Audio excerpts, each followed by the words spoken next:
ಧಾರವಾಡ ಕಟ್ಟೆ ಧಾರವಾಡ, ಆದಿಕವಿ ಮಹರ್ಷಿ ಶ್ರೀ ವಾಲ್ಮೀಕಿ ವಿಶ್ವವಿದ್ಯಾಲಯ ರಾಯಚೂರು ಹಾಗೂ ಸಿವಿಜಿ ಪಬ್ಲಿಕೇಶನ್ ಬೆಂಗಳೂರು ಇವರ ಸಹಯೋಗದೊಂದಿಗೆ ಆಯೋಜಿಸಲಾದ ಶೇಕ್ಸ್ಪಿಯರ್ ನಾಟಕಗಳ ಉಪನ್ಯಾಸ ಮಾಲಿಕೆಗೆ ತಮ್ಮೆಲ್ಲರಿಗೂ ಆತ್ಮೀಯ ಸ್ವಾಗತ.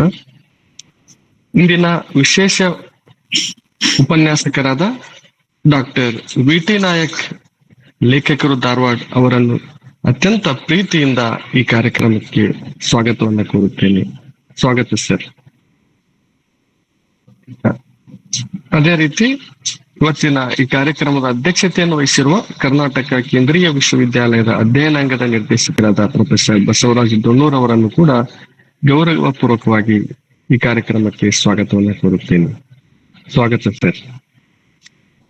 ಅದೇ ರೀತಿ ಈ ಕಾರ್ಯಕ್ರಮದಲ್ಲಿ ಉಪಸ್ಥಿತರಿರುವ ಹಿರಿಯರಿಗೂ ಮತ್ತು ಎಲ್ಲ ಸಾಹಿತ್ಯಾಸಕ್ತರಿಗೂ ಈ ಕಾರ್ಯಕ್ರಮದ ಯಶಸ್ಸಿನ ಹಿಂದಿರುವ ಧಾರವಾಡ ಕಟ್ಟೆಯ ಪ್ರಧಾನ ಕಾರ್ಯದರ್ಶಿ ಡಾಕ್ಟರ್ ವಿಜಯಲಕ್ಷ್ಮಿ ದಾಂಡೇಡಿ ಅವರಿಗೂ ಹಾಗೂ ಧಾರವಾಡ ಕಟ್ಟೆಯ ಎಲ್ಲ ಪದಾಧಿಕಾರಿಗಳಿಗೂ ನಮ್ಮ ಮಾಧ್ಯಮ ಸ್ನೇಹಿತರಿಗೂ ಕೂಡ ಹೃತ್ಪೂರ್ವಕವಾದ ಸ್ವಾಗತವನ್ನ ಕೋರುತ್ತೇನೆ. ಧಾರವಾಡ ಕಟ್ಟೆಯು ತನ್ನ ನಿರಂತರ ಸಾಹಿತ್ಯ ಸೇವೆಯಲ್ಲಿ ಇಂದು 316ನೇ ಮೈಲಿಗಲ್ಲನ್ನು ತಲುಪಿದೆ. ಕನ್ನಡದ ನೆಲದಲ್ಲಿ ವಿಶ್ವ ಸಾಹಿತ್ಯದ ಚರ್ಚೆಗೆ ವೇದಿಕೆ ಕಲ್ಪಿಸುವುದು ಕಟ್ಟೆಯ ಪ್ರಮುಖ ಉದ್ದೇಶಗಳಲ್ಲೊಂದು. ಅದರಂತೆ ಇಂದು ನಾವು ಚರ್ಚಿಸುತ್ತಿರುವ ವಿಷಯ ಶೇಕ್ಸ್ಪಿಯರ್ನ ಹೆನ್ರಿ IV ಭಾಗ 2. ಈ ನಾಟಕವನ್ನು ಕುರಿತು ತಮ್ಮ ಒಳನೋಟಗಳನ್ನು ಹಂಚಿಕೊಳ್ಳಲು ನಮ್ಮೊಂದಿಗೆ ನಮ್ಮ ನಾಡಿನ ಹಿರಿಯ ವಿದ್ವಾಂಸರಾದ ಡಾಕ್ಟರ್ ವಿ.ಟಿ. ನಾಯಕ್ ಅವರು ತಮ್ಮ ವಿದ್ವತ್ಪೂರ್ಣ ಒಳನೋಟಗಳನ್ನು ಹಂಚಿಕೊಳ್ಳಬೇಕೆಂದು ಅವರಿಗೆ ಗೌರವಪೂರ್ಣವಾಗಿ ಆಹ್ವಾನಿಸುತ್ತೇನೆ. Sir, please. ಎಲ್ಲರಿಗೂ ನಮಸ್ಕಾರಗಳು. ಮೊಟ್ಟ ಮೊದಲು ನಾನು ಧಾರವಾಡ ಕಟ್ಟೆಯ ರೂವಾರಿಗಳು, ಅಧ್ಯಕ್ಷರು ಮತ್ತು ಅಧ್ಯಕ್ಷರು ಆಗಿರುವಂತ ಸನ್ಮಿತ್ರ ಡಾಕ್ಟರ್ ಬಸವರಾಜ್ ದೊಣ್ಣೂರ್ ಅವರಿಗೆ ಹಾಗೂ ಈ ವಿಶ್ವ ಸಾಹಿತ್ಯ ಪರಿಚಯದ ಮಾಲಿಕೆಯಲ್ಲಿ ತಮ್ಮನ್ನು ತೊಡಗಿಸಿಕೊಂಡು ಜ್ಞಾನದ ಪ್ರಸಾರವನ್ನು ಮಾಡುತ್ತಿರುವಂತ ಮಹರ್ಷಿ ವಾಲ್ಮೀಕಿ ವಿಶ್ವವಿದ್ಯಾಲಯ ರಾಯಚೂರು ಹಾಗೂ ಸಿವಿಜಿ ಪಬ್ಲಿಕೇಶನ್ಸ್ ಬೆಂಗಳೂರು ಇವರ ಎಲ್ಲ ಪದಾಧಿಕಾರಿಗಳಿಗೆ, ಧಾರವಾಡ ಕಟ್ಟೆಯ ಪ್ರಧಾನ ಕಾರ್ಯದರ್ಶಿಯಾದಂಥ ಶ್ರೀಮತಿ ಡಾಕ್ಟರ್ ವಿಜಯಲಕ್ಷ್ಮಿ ದಾನರೆಡ್ಡಿ ಅವರಿಗೆ ಹಾಗೂ ಧಾರವಾಡ ಕಟ್ಟೆಯ ಎಲ್ಲ ಪದಾಧಿಕಾರಿಗಳಿಗೆ ನನ್ನ ಅಭಿನಂದನೆಗಳನ್ನ ಮತ್ತು ಅಭಿವಂದನೆಗಳನ್ನ ಸಲ್ಲಿಸ್ತೇನೆ. ಈ ಕಟ್ಟೆಯ ಮೂಲಕ ಸಾಹಿತ್ಯ ಪ್ರಿಯರಿಗೆ, ಸಾಹಿತ್ಯ ಆಸಕ್ತರಿಗೆ, ವಿಶೇಷವಾಗಿ ಇಂಗ್ಲಿಷ್ ಸಾಹಿತ್ಯದ ಪರಿಚಯ ಇಲ್ಲದಂಥ ಸಾಹಿತ್ಯ ಅಭಿಮಾನಿಗಳಿಗೆ ವಿಶ್ವ ಸಾಹಿತ್ಯದ ಪರಿಚಯವನ್ನು ಮಾಡಿಕೊಡುತ್ತಾ ಒಂದು ಸಭ್ಯ ಸದಭಿರುಚಿಯ ಸಮಾಜ ನಿರ್ಮಾಣದಲ್ಲಿ ತಮ್ಮನ್ನು ತೊಡಗಿಸಿಕೊಂಡು ಅನೇಕ ಯುವ ವಿದ್ವಾಂಸರಿಗೆ ಅವಕಾಶವನ್ನು ಕಲಿಸಿಕೊಡುತ್ತಾ ಅವರ ಒಂದು ಜ್ಞಾನ ಭಂಡಾರವನ್ನು ಜನರಿಗೆ ತಲುಪಿಸುವಂಥ ಶ್ರೇಯಸ್ಕರವಂತ ಕೆಲಸವನ್ನ ಧಾರವಾಡ ಕಟ್ಟೆ ಮಾಡ್ತಾ ಇದೆ. ಅದಕ್ಕಾಗಿ ಧಾರವಾಡ ಕಟ್ಟೆಗೂ ಮತ್ತು ಅದರ ಎಲ್ಲ ಪದಾಧಿಕಾರಿಗಳಿಗೂ ನಾನು ಅನಂತ ಕೃತಜ್ಞತೆಯನ್ನು ಸಲ್ಲಿಸ್ತಾ ಇದ್ದೇನೆ. ಮತ್ತು ಅವರ ಈ ರೀತಿಯ ಒಂದು ರಚನಾತ್ಮಕ ಕೆಲಸ ಹಲವು ಹತ್ತು ಬಗೆಯಲ್ಲಿ ಬೆಳೆದು ಜನರಿಗೆ ಅದರ ಪ್ರಯೋಜನ ಮುಟ್ಟುವಂತಾಗಲಿ ಅಂತಲೂ ನಾನು ಆಶಿಸ್ತೇನೆ.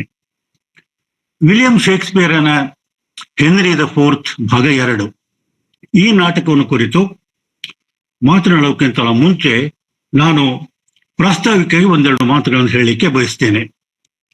ವಿಲಿಯಂ ಶೇಕ್ಸ್ಪಿಯರ್ ಇಂಗ್ಲಿಷ್ ಸಾಹಿತ್ಯದ ಮೇರು ಪ್ರತಿಭೆ.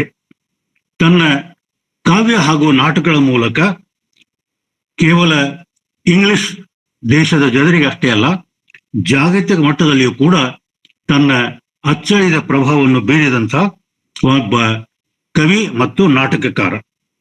ಆದರೆ ಅವನು ಇಂಗ್ಲೆಂಡ್ ದೇಶದಲ್ಲಿ ಹುಟ್ಟಿ ಬೆಳೆದು ಅಲ್ಲಿ ತನ್ನ ಸಾಹಿತ್ಯ ಕೃಷಿಯನ್ನು ಮಾಡಿ ತನ್ನ ಅಮೂಲ್ಯವಾದಂತಹ ಕೃತಿಗಳನ್ನು ನಮಗಾಗಿ ಬಿಟ್ಟು ಹೋದರೂ ಕೂಡ ಅವನನ್ನು ಒಂದು ದೇಶಕ್ಕೆ ಅಥವಾ ಒಂದು ಕಾಲಘಟ್ಟಕ್ಕೆ ಸೀಮಿತಗೊಳಿಸೋದು ಅಷ್ಟೊಂದು ಸರಿಯಲ್ಲ ಅಂತ ನನ್ನ ಅಭಿಪ್ರಾಯ. ಅವನ ಸಮಕಾಲೀನ ಅಂತ ಕವಿ, ನಾಟಕಕಾರ ಬೆನ್ ಜಾನ್ಸನ್ ಹೇಳಿದಂತೆ, Shakespeare he was not of N age but of all times. ಅಂದ್ರೆ ಕೇವಲ ತನ್ನ ಕಾಲಕ್ಕೆ ಅಥವಾ ತನ್ನ ದೇಶಕ್ಕೆ ಸೀಮಿತಗೊಳಿಸುವಂತಹ ಲೇಖಕ ಅವನಲ್ಲ. ಅವನು ರಚಿಸಿದಂತಹ ಕಾವ್ಯ ಮತ್ತು ನಾಟಕ ಸಾರ್ವಕಾಲಿಕವಾದದ್ದು ಮತ್ತು ಇವತ್ತಿಗೂ ಕೂಡ ಪ್ರಸ್ತುತವಾದದ್ದು ಅಂತ ಹೇಳಲಿಕ್ಕೆ ನಾನು ಬಯಸ್ತೇನೆ. ಅವನ ಕಾಲದಿಂದ ಹಿಡಿದು ಇವತ್ತಿನವರೆಗೂ ಕೂಡ ಅನೇಕ ಕವಿಗಳು, ವಿಮರ್ಶಕರು ಹಾಗೂ ವಿದ್ವಾಂಸರು ಅವನ ಕೃತಿ ಕುರಿತು ಇನ್ನೂ ಅಭ್ಯಾಸವನ್ನು ಮಾಡ್ತಾನೆ ಇದ್ದಾರೆ. ಅವನು ಬದುಕಿ ಬಾಳಿ 4.5 ಶತಕಗಳು ಕಳೆದು ಹೋದರೂ ಕೂಡ ಅವನು ರಚಿಸಿದಂತಹ ಕೃತಿಗಳಲ್ಲಿಯ ಒಂದು ಆಸಕ್ತಿ, ಅವುಗಳ ಕುರಿತ ಒಂದು ಅಧ್ಯಯನ ಮತ್ತು ಸಂಶೋಧನೆ ಇನ್ನೂ ನಿರಂತರವಾಗಿ ನಡೀತಾನೆ ಇದೆ. ಇದೇ ಅವನ ಒಂದು ಲೋಕಪ್ರಿಯತೆಗೆ ಸಾಕ್ಷಿ. ಅದಕ್ಕಾಗಿ ಇಂಥ ಲೇಖಕರನ್ನ ಕೇವಲ ಒಂದು ದೇಶಕ್ಕೆ ಅಥವಾ ಒಂದು ಭಾಷೆಗೆ ಸೀಮಿತಗೊಳಿಸೋದು ಅಷ್ಟೊಂದು ಸರಿಯಲ್ಲ ಅಂತ ನನ್ನ ಒಂದು ಅಭಿಪ್ರಾಯ. ನಾವು ಯಾವುದೇ ದೇಶದ ಮಹಾನ್ ಸಾಹಿತ್ಯಗಳನ್ನು ತೆಗೆದುಕೊಂಡಾಗ ಅವರು ತಮ್ಮ ಕಾಲಘಟ್ಟದಲ್ಲಿ ಬದುಕಿ ಬಾಳಿ ಸಾಹಿತ್ಯವನ್ನು ರಚಿಸಿದರೂ ಕೂಡ ಅವರ ಕೃತಿಗಳು ಇಂದಿಗೂ ಎಂದೆಂದಿಗೂ ಪ್ರಸ್ತುತ ಅಂತ ಹೇಳಲಿಕ್ಕೆ ಬಯಸ್ತೇನೆ. ಇಂಥ ಒಂದು ಲೇಖಕರು ಆ ನಾಡಿನ ಪುಣ್ಯ ವಿಶೇಷದಿಂದ ಅಷ್ಟೇ ಅಲ್ಲ, ಇಡೀ ಭುವನದ ಭಾಗ್ಯದಿಂದ ಹುಟ್ಟಿ ಬರುತ್ತಾರೆ. ಈ ಸಂದರ್ಭದಲ್ಲಿ ನನಗೆ ಒಂದು ಹಳೆಗನ್ನಡದ ಉಕ್ತಿ ನೆನಪಾಗ್ತದೆ. ಅದು ಏನು ಅಂದ್ರೆ, ಬೆಲೆಯಿಂದೊಕ್ಕವೆ ಕೃತಿ ಗಾವೆಲ ಭುವನದ ಭಾಗ್ಯದಿಂದ ಮಕ್ಕಳು ಬೆಲೆಗೊಟ್ಟು ತಾರ ಮಧುವಂ ಮನೆಯ ನಿಲನಂ ಮನೋಜನಂ ಕೌಮುದಿಯಂ ಅಂತ. ಅಂದ್ರೆ ಒಂದು ಶ್ರೇಷ್ಠವಾದಂಥ ಕೃತಿ ಅದು ಕೇವಲ ಲೇಖಕನ ಪ್ರತಿಭೆಯಿಂದ ಬರತಕ್ಕದ್ದಲ್ಲ, ಭುವನದ ಭಾಗ್ಯದಿಂದ ಬರುತ್ತದೆ. ಇಡೀ ನಾಡಿನ ಅಥವಾ ಜಗತ್ತಿನ ಭಾಗ್ಯ ವಿಶೇಷದಿಂದ ಒಬ್ಬ ದೈತ್ಯ ಪ್ರತಿಭೆ ಕವಿ ಹುಟ್ಟಿ ಬರ್ತಾನೆ ಮತ್ತು ಅವನ ಕೃತಿಯನ್ನು ನಾವು ಬೆಲೆ ಕಟ್ಟಲಿಕ್ಕೆ ಆಗೋದಿಲ್ಲ. ಯಾವ ರೀತಿ ಪ್ರಕೃತಿಯಲ್ಲಿ ಸಿಗುವಂತಹ ಅಪರೂಪವಾದಂಥ ವಸ್ತುಗಳು. ಕವಿ ಕೆಲವೊಂದು ಉದಾಹರಣೆಯನ್ನು ಕೊಡ್ತಾನೆ. ಏನು ಅಂತಂದ್ರೆ, ಮಧುವಂ ವಸಂತ ಮಾಸ, ಬೆಳದಿಂಗಳು, ಮಂದವಾಗಿ ಹಿತವಾಗಿ ಬೀಸುವಂತ ಮರೆಯಾನಿಲ, ಇವುಗಳನ್ನ ನಾವು ಎಷ್ಟು ಬೆಲೆ ಕೊಟ್ಟು ಕೊಂಡುಕೊಳ್ಳಲಿಕ್ಕೆ ಆಗೋದಿಲ್ಲ. ಅದೇ ರೀತಿ ಒಬ್ಬ ಪ್ರತಿಭಾವಂತ ಲೇಖಕನ ಕೃತಿಯನ್ನ ನಾವು ಬೆಲೆಗಟ್ಟಲಿಕ್ಕೆ ಆಗೋದಿಲ್ಲ. ಆ ಕೃತಿಯನ್ನು ಓದಿ ರಸಗ್ರಹಣ ಮಾಡಿ ಆನಂದಿಸಿ ಅದರಿಂದ ನಾವು ಜೀವನದಲ್ಲಿ ಆನಂದವನ್ನು ಪಡೆದು ಆ ಆನಂದವನ್ನ ನಾವಷ್ಟೇ ಅಲ್ಲ ಇತರರಿಗೆ ಹಂಚುವಂತಹ ಒಂದು ಕಾರ್ಯವನ್ನ ನಾವು ಮಾಡ್ತೇವೆ. ಹೀಗಾಗಿ ಈ ಮಹಾಕವಿಗಳನ್ನವರು ಭುವನದ ಭಾಗ್ಯದಿಂದ ಹುಟ್ಟಿ ಬರ್ತಾರೆ. ಇದು ಶೇಕ್ಸ್ಪಿಯರನಿಗೂ ಅನ್ವಯ ಆಗುವಂತಹ ಒಂದು ಮಾತು. ಇದು ಎರಡನೇದಾಗಿ, ಶೇಕ್ಸ್ಪಿಯರ್ ರಚಿಸಿದಂತಹ ಕಾವ್ಯವಾಗಲಿ ಅಥವಾ ಅವನು ಬರೆದಂತಹ ನಾಟಕಗಳಾಗಲಿ, ಆ ನಾಟಕಗಳು 37 ಕೆಲವರು, 39 ಕೆಲವರು, ಈ ವಿಷಯವನ್ನು ನಾವು ವಿದ್ವಾಂಸರಿಗೆ, ವಿಮರ್ಶಕರಿಗೆ ಅಥವಾ ಸಂಶೋಧನಾ ವಿದ್ಯಾರ್ಥಿಗಳಿಗೆ ಬಿಟ್ಟು ಬಿಡೋಣ ಅಂತ. ಅವನು 37 ನಾಟಕಗಳನ್ನೇ ಬರೆದಿರಲಿ ಅಥವಾ 39 ನಾಟಕಗಳನ್ನೇ ಬರೆದಿರಲಿ, ಆ ನಾಟಕಗಳಲ್ಲಿ ಅವನು ಕೊಟ್ಟಿರುವಂತಹ ಕಥಾನಕಗಳು, ಸೃಷ್ಟಿಸುವಂತಹ ಪಾತ್ರಗಳು ಮತ್ತು ಅವನು ಹೇಳಿರುವಂತಹ ಕಥಾನಕಗಳು, ಅವುಗಳಲ್ಲಿಯ ಒಂದು ವೈವಿಧ್ಯ, ವೈಚಿತ್ರ್ಯ ಮತ್ತು ನಮ್ಮ ಕಲ್ಪನೆಗೂ ಊಹೆಗೂ ಬೇರಾದಂಥ ಸಂಗತಿಗಳು ಬಹುಶಃ ಅವನ ಒಂದು ದೈತ್ಯ ಪ್ರತಿಭೆಗೆ ಸಾಕ್ಷಿ ಅಂತ ಹೇಳಬಹುದು. ಮಹಾಭಾರತವನ್ನು ಕುರಿತು ಒಂದು ಮಾತನ್ನು ಹೇಳ್ತಾರೆ. ಏನು ಅಂದ್ರೆ, ಜಗತ್ತಿನಲ್ಲಿ ಏನಿದೆಯೋ ಅದೆಲ್ಲವೂ ಮಹಾಭಾರತದಲ್ಲಿದೆ, ಮಹಾಭಾರತದಲ್ಲಿ ಏನಿಲ್ಲವೋ ಅದು ಜಗತ್ತಿನಲ್ಲಿ ಎಲ್ಲಿಯೂ ಇಲ್ಲ ಅಂತ. ಇದೇ ಮಾತನ್ನೇ ನಾವು ಶೇಕ್ಸ್ಪಿಯರನ ನಾಟಕಗಳ ಬಗ್ಗೆ ಹೇಳಬಹುದು. ಬಹುಶಃ ಅವನ ನಾಟಕಗಳಲ್ಲಿ ಕಾಣುವಂತಹದ್ದು ಜಗತ್ತಿನಲ್ಲಿ ಕಾಣುವಂತಹ ವಿಷಯವೇ. ಅವನ ನಾಟಕದಲ್ಲಿ ಏನಿಲ್ವೋ ಅದು ಜಗತ್ತಿನಲ್ಲಿ ಬೇರೆ ಎಲ್ಲಿಯೂ ಸಿಗಲಿಕ್ಕಿಲ್ಲ. ಹೀಗಾಗಿ ಅವನ ಸಾಹಿತ್ಯ ಸೃಷ್ಟಿ ಅಂತಂದ್ರೆ ಅದು ಇನ್ನೊಂದು ಜಗತ್ತಿನ ಸೃಷ್ಟಿದೆ. ಅದರಲ್ಲಿ ಬರುವಂತಹ ಪಾತ್ರಗಳು, ಅವುಗಳ ಒಂದು ಅನುಭವ ಸಂಪತ್ತು, ಅವರ ಭಾವ ವಿಶೇಷ, ಆಮೇಲೆ ಅವರು ಚಿತ್ರಿಸುವಂತಹ ಕಥಾನಕಗಳು, ಯಾವುದೇ ಒಂದು ದೃಷ್ಟಿಯಿಂದ ನೋಡಿದರೂ ಕೂಡ ಅಲ್ಲಿ ಸಮೃದ್ಧವಾದದ್ದು ನಮಗೆ ಕಣ್ಣಿಗೆ ಬರುತ್ತದೆ. ಇನ್ನೊಬ್ಬ ವಿಮರ್ಶಕ ಹೇಳಿದಂತೆ, ಹಿಯರ್ ಈಸ್ ಗಾಡ್ಸ್ ಪ್ಲೆಂಟಿ, ಅಂದ್ರೆ ಈ ದೇವರ ಸೃಷ್ಟಿಯಲ್ಲಿ ಏನು ಒಂದು ವೈವಿಧ್ಯತೆ ಇದೆಯೋ, ವೈಚಿತ್ರ್ಯ ಇದೆಯೋ, ಸಮೃದ್ಧಿ ಇದೆಯೋ, ಅದೆಲ್ಲವೂ ಶೇಕ್ಸ್ಪಿಯರನ ನಾಟಕ ಸಾಹಿತ್ಯದಲ್ಲಿ ಸಿಗುತ್ತದೆ. ಅವನ ಕಾವ್ಯದ ಬಗ್ಗೆ ಹೇಳೋದು ಅಷ್ಟೊಂದು ಈ ಸಂದರ್ಭಕ್ಕೆ ಸೂಕ್ತ ಅಲ್ಲ ಅಂತ ನನಗನಿಸ್ತದೆ. ಅಲ್ಲದೆ ಈ ಹಿಂದೆ ಮಾತನಾಡಿದಂಥ ಹೆನ್ರಿ ದ ಫೋರ್ತ್ ನಾಟಕವನ್ನು ಕುರಿತು ಮಾತನಾಡಿದಂಥ ಮಹೇಂದ್ರ ಎಂ ಅವರು ಅವರ ಕಾವ್ಯದ ಬಗ್ಗೆ ಮತ್ತು ಇಂಗ್ಲಿಷ್ ಭಾಷೆಗೆ ಅವನು ಕೊಟ್ಟಂತ ಕೊಡುಗೆ ಬಗ್ಗೆ ಹೇಳಿದ್ದಾರೆ. ಹೀಗಾಗಿ ಅದರ ಪುನರುಕ್ತಿಯನ್ನು ಮಾಡೋದು ಅವಶ್ಯ ಇಲ್ಲ ಅಂತ ನನಗನಿಸ್ತದೆ. ಇನ್ನು ಶೇಕ್ಸ್ಪಿಯರನ ನಾಟಕಗಳನ್ನ ವಿಮರ್ಶಕರು ಬೇರೆ ಬೇರೆ ರೀತಿಯ ವರ್ಗೀಕರಣ ಮಾಡ್ಯಾರ. ಆ ವರ್ಗೀಕರಣವನ್ನು ಕೂಡ ಅವರವರ ದೃಷ್ಟಿಗೆ ಅನುಗುಣವಾಗಿ ಮಾಡಿದ್ದು. ಆದರೆ ಬಹಳ ವಿಶಾಲವಾಗಿ ನಾನು ಅವುಗಳನ್ನು 3 ವಿಭಾಗಗಳಲ್ಲಿ ವಿಂಗಡಣೆ ಮಾಡುತ್ತೇನೆ. ಒಂದು ಕಾಮಿಡಿ, ಇನ್ನೊಂದು ಟ್ರಾಜಿಡಿ, ಮೂರನೇದ್ದು ಹಿಸ್ಟ್ರಿ, ಅಂದ್ರೆ ಹಾಸ್ಯ ನಾಟಕಗಳು ಅಥವಾ ಹರ್ಷ ನಾಟಕಗಳು, ಗಂಭೀರ ಅಥವಾ ದುರಂತ ನಾಟಕಗಳು, ಇನ್ನು ಐತಿಹಾಸಿಕ ನಾಟಕಗಳು. ಹೀಗೆ ಈ ಎಲ್ಲ ನಾಟಕಗಳನ್ನು 3 ವಿಭಾಗಗಳಲ್ಲಿ ವರ್ಗೀಕರಿಸಬಹುದು. ಸದ್ಯದ ಮಟ್ಟಿಗೆ ನಾವು ಹೆನ್ರಿ ದ ಫೋರ್ತ್ ಭಾಗ 2 ಈ ನಾಟಕವನ್ನು ಕುರಿತು ಮಾತನಾಡಿರುವುದರಿಂದ ಅವನ ಉಳಿದ ನಾಟಕಗಳ ಬಗ್ಗೆ ಯಾವುದೇ ವಿಷಯವನ್ನು ಎತ್ತಿಕೊಳ್ಳದೆ, ಸಮಯದ ಒಂದು ಅವಧಿ ಸೀಮಿತವಾಗಿರೋದ್ರಿಂದ ಕೇವಲ ಐತಿಹಾಸಿಕ ನಾಟಕಗಳನ್ನು ಕುರಿತು ನಾನು ಕೆಲವು ವಿಚಾರಗಳನ್ನು ತಮ್ಮೊಂದಿಗೆ ಹಂಚಿಕೊಳ್ಳೋದಕ್ಕೆ ಬಯಸ್ತೇನೆ. ಹಿಸ್ಟ್ರಿ ಪ್ಲೇಸ್ ಅಂದ್ರೆ ಐತಿಹಾಸಿಕ ಘಟನೆಗಳನ್ನು ಆಧರಿಸಿ ಬರೆದಂತ ಒಂದು ನಾಟಕ ಅಥವಾ ಯಾವುದೇ ಒಂದು ಸಾಹಿತ್ಯ ಕೃತಿ ಇರಬಹುದು. ಅದು ಕಾದಂಬರಿ ಇರಬಹುದು, ಕಥೆ ಇರಬಹುದು, ಒಂದು ನಾಟಕ ಇರಬಹುದು. ಶೇಕ್ಸ್ಪಿಯರ್ ತನ್ನ ಕಾಲಕ್ಕೆ ಬೇರೆ ಸಾಹಿತ್ಯ ಪ್ರಕಾರ ಅಷ್ಟೊಂದು ಪ್ರಚಾರದಲ್ಲಿ ಇರದೇ ಇದ್ದರಿಂದ ಕಾವ್ಯ ಮತ್ತು ನಾಟಕ 2 ಪ್ರಮುಖವಾದಂತಹ ಅಭಿವ್ಯಕ್ತಿಯ ಮಾರ್ಗಗಳಾಗಿದ್ದು. ಹೀಗಾಗಿ ತನ್ನ ನಾಟಕಗಳಲ್ಲಿ ಅವನು ಇಂಗ್ಲಿಷ್ ಇತಿಹಾಸವನ್ನು ಕುರಿತು ಸುಮಾರು 9 ನಾಟಕಗಳನ್ನು ಬರೆದಿದ್ದಾನೆ. ಈ ನಾಟಕಗಳು ನಮಗೆ ಇಂಗ್ಲಿಷ್ ಚರಿತ್ರೆಯ ಸುಮಾರು 3.5 ವರ್ಷಗಳ ಅವಧಿಯನ್ನ ಚಿತ್ರಿಸಿ ಕೊಡ್ತಾವೆ. ಆ ಅವಧಿಯ ಬಗ್ಗೆ ಕುರಿತು ಮಾತನಾಡೋದಕ್ಕಿಂತ ಇತಿಹಾಸ ಮತ್ತು ನಾಟಕ ಇವುಗಳ ಸಂಬಂಧವನ್ನು ಕುರಿತು 1-2 ಮಾತುಗಳನ್ನು ನಾನು ಹೇಳಲಿಕ್ಕೆ ಇಚ್ಛೆ ಪಡ್ತೇನೆ. ಶೇಕ್ಸ್ಪಿಯರ್ ತನ್ನ ಎಲ್ಲ ನಾಟಕಗಳಿಗೂ ಸ್ವತಂತ್ರವಾಗಿ ಒಂದು ಕಥಾನಕವನ್ನ ಸೃಷ್ಟಿ ಮಾಡದೆ ಬೇರೆ ಬೇರೆ ಆಕರಗಳಿಂದ, ಬೇರೆ ಬೇರೆ ಮೂಲಗಳಿಂದ ಕಥಾವಸ್ತುವನ್ನು ಪಡೆದು ನಾಟಕಗಳನ್ನು ಬರೆದ ಅಂತ ಹೇಳ್ತಾರೆ. ಅದು ಹಾಸ್ಯ ನಾಟಕವೇ ಇರಬಹುದು ಅಥವಾ ಗಂಭೀರವಾದಂತಹ ದುರಂತ ನಾಟಕವೇ ಇರಬಹುದು. ಅವನು ಬೇರೆ ಮೂಲಗಳಿಂದ ಸಾಮಗ್ರಿಯನ್ನು ಪಡೆದುಕೊಂಡು ತನ್ನ ನಾಟಕಗಳನ್ನು ರಚಿಸಿದ. ಇದೇ ಮಾತನ್ನೇ ನಾವು ಅವನ ಐತಿಹಾಸಿಕ ನಾಟಕಗಳ ಬಗ್ಗೆಯೂ ಹೇಳಬಹುದು.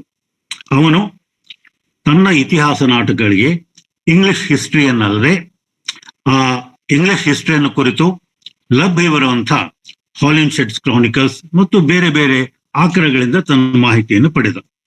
ಹೀಗಿದ್ದಾಗ ಇತಿಹಾಸದಲ್ಲಿ ಸಾಮಗ್ರಿ ಇರುವಾಗ ನಾಟಕಗಳ ಒಂದು ಅವಶ್ಯಕತೆ ಏನಿತ್ತು ಅಂತ ವಿಚಾರ ಮಾಡಿದಾಗ ಇತಿಹಾಸ ಮತ್ತು ಸಾಹಿತ್ಯ ಇದಕ್ಕೆ ಇರುವಂಥ ಸಂಬಂಧವನ್ನ ನಾವು ನೋಡಬೇಕು. ಇತಿಹಾಸ ಈ ಶಬ್ದದ ಅರ್ಥವೇ ಹೀಗೆ ಇತ್ತು. ಇತಿ ಪ್ಲಸ್ ಹ ಪ್ಲಸ್ ಆಸ ಅಂದ್ರೆ ನಮ್ಮ ಚರಿತ್ರೆಯಲ್ಲಿ ನಡೆದುವಂತಹ ಘಟನೆಗಳನ್ನ, ಸಂಗತಿಗಳನ್ನ ಆಯಾ ಕಾಲಘಟ್ಟದಲ್ಲಿ ಅನುಕ್ರಮವಾಗಿ ಜೋಡಿಸಿ ನಿರೂಪಣೆಗೊಳಿಸುವುದು ಇತಿಹಾಸದ ಕೆಲಸ. ಹೀಗೆ ಇತಿಹಾಸ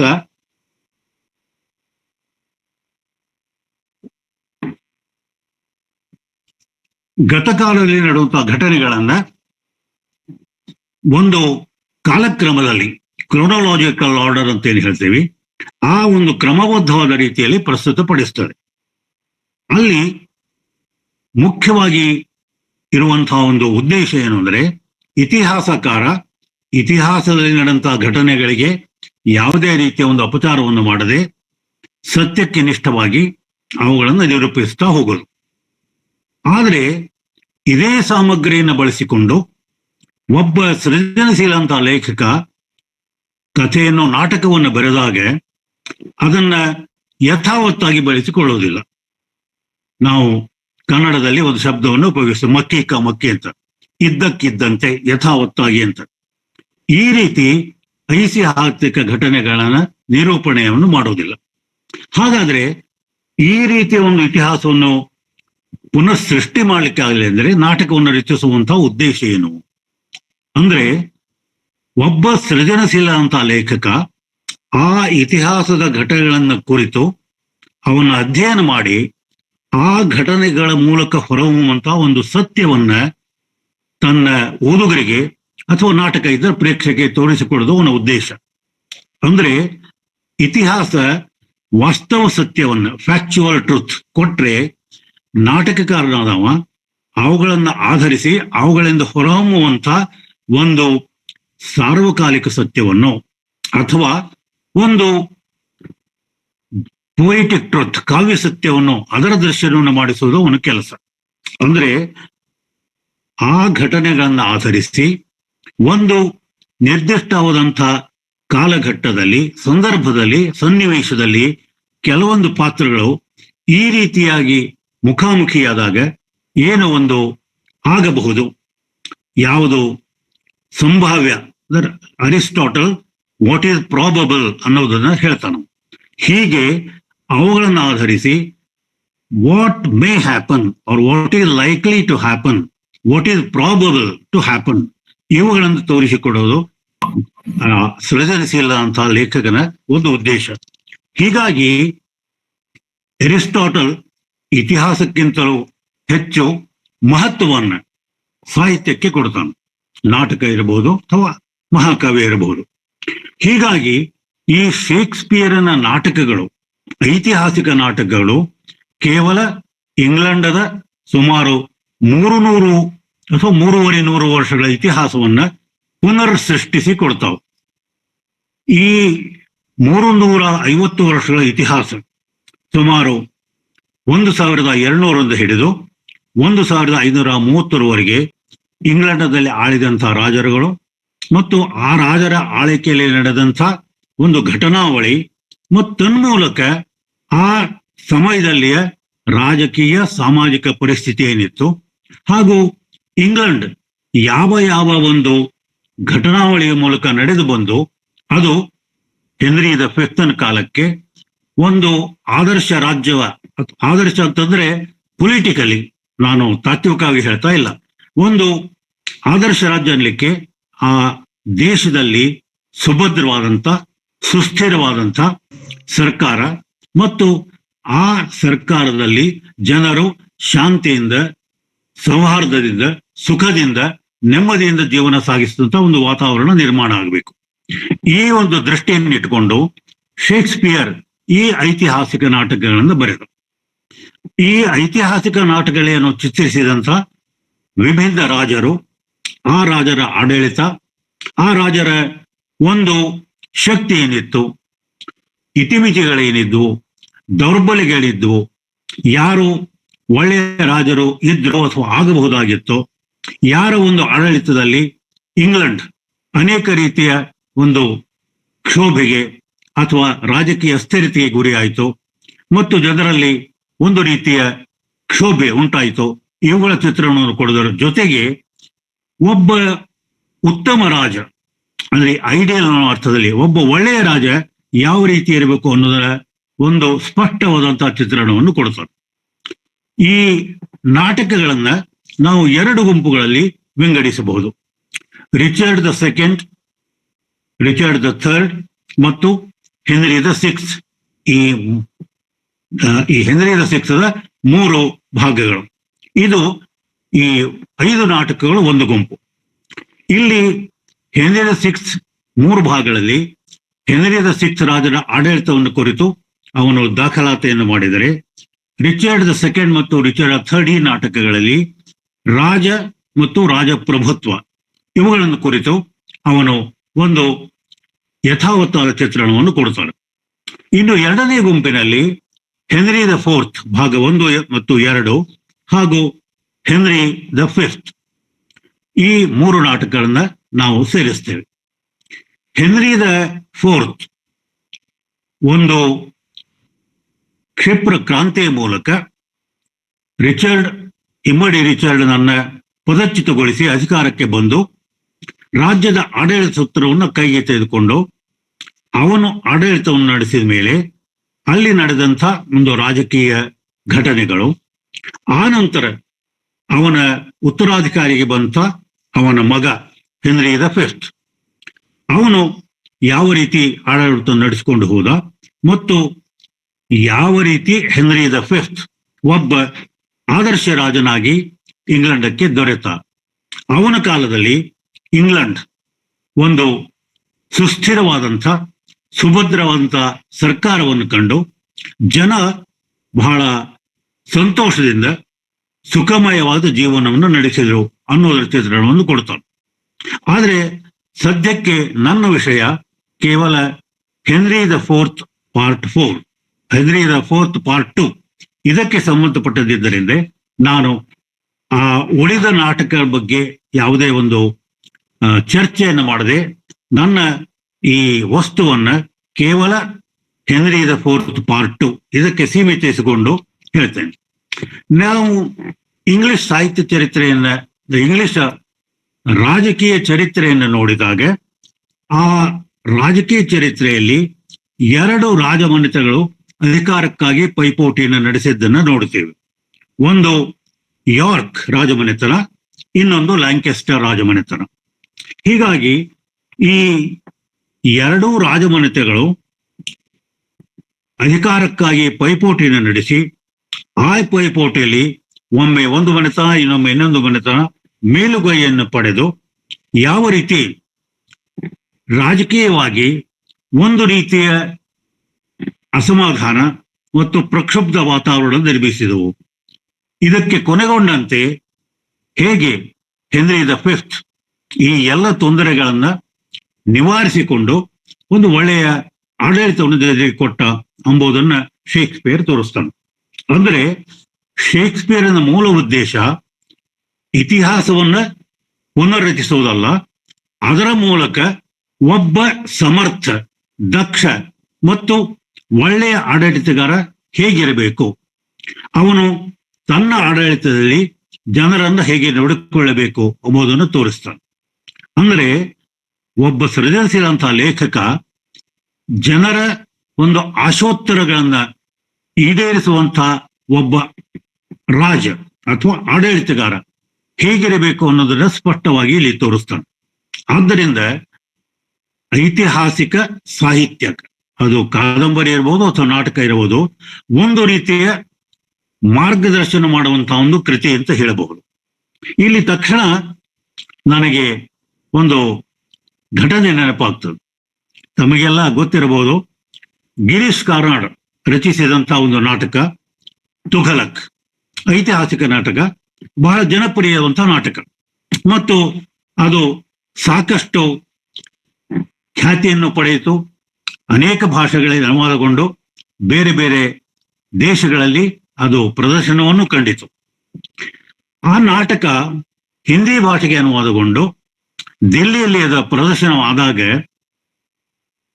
ದಿಲ್ಲಿಯಲ್ಲಿ ಆ ನಾಟಕವನ್ನು ನೋಡ್ಲಿಕ್ಕೆ ಆಗಿನ ಪ್ರಧಾನಮಂತ್ರಿಗಳಂತಹ ಜವಾಹರಲಾಲ್ ನೆಹರು ಅವರು ಬಂದಿದ್ರು.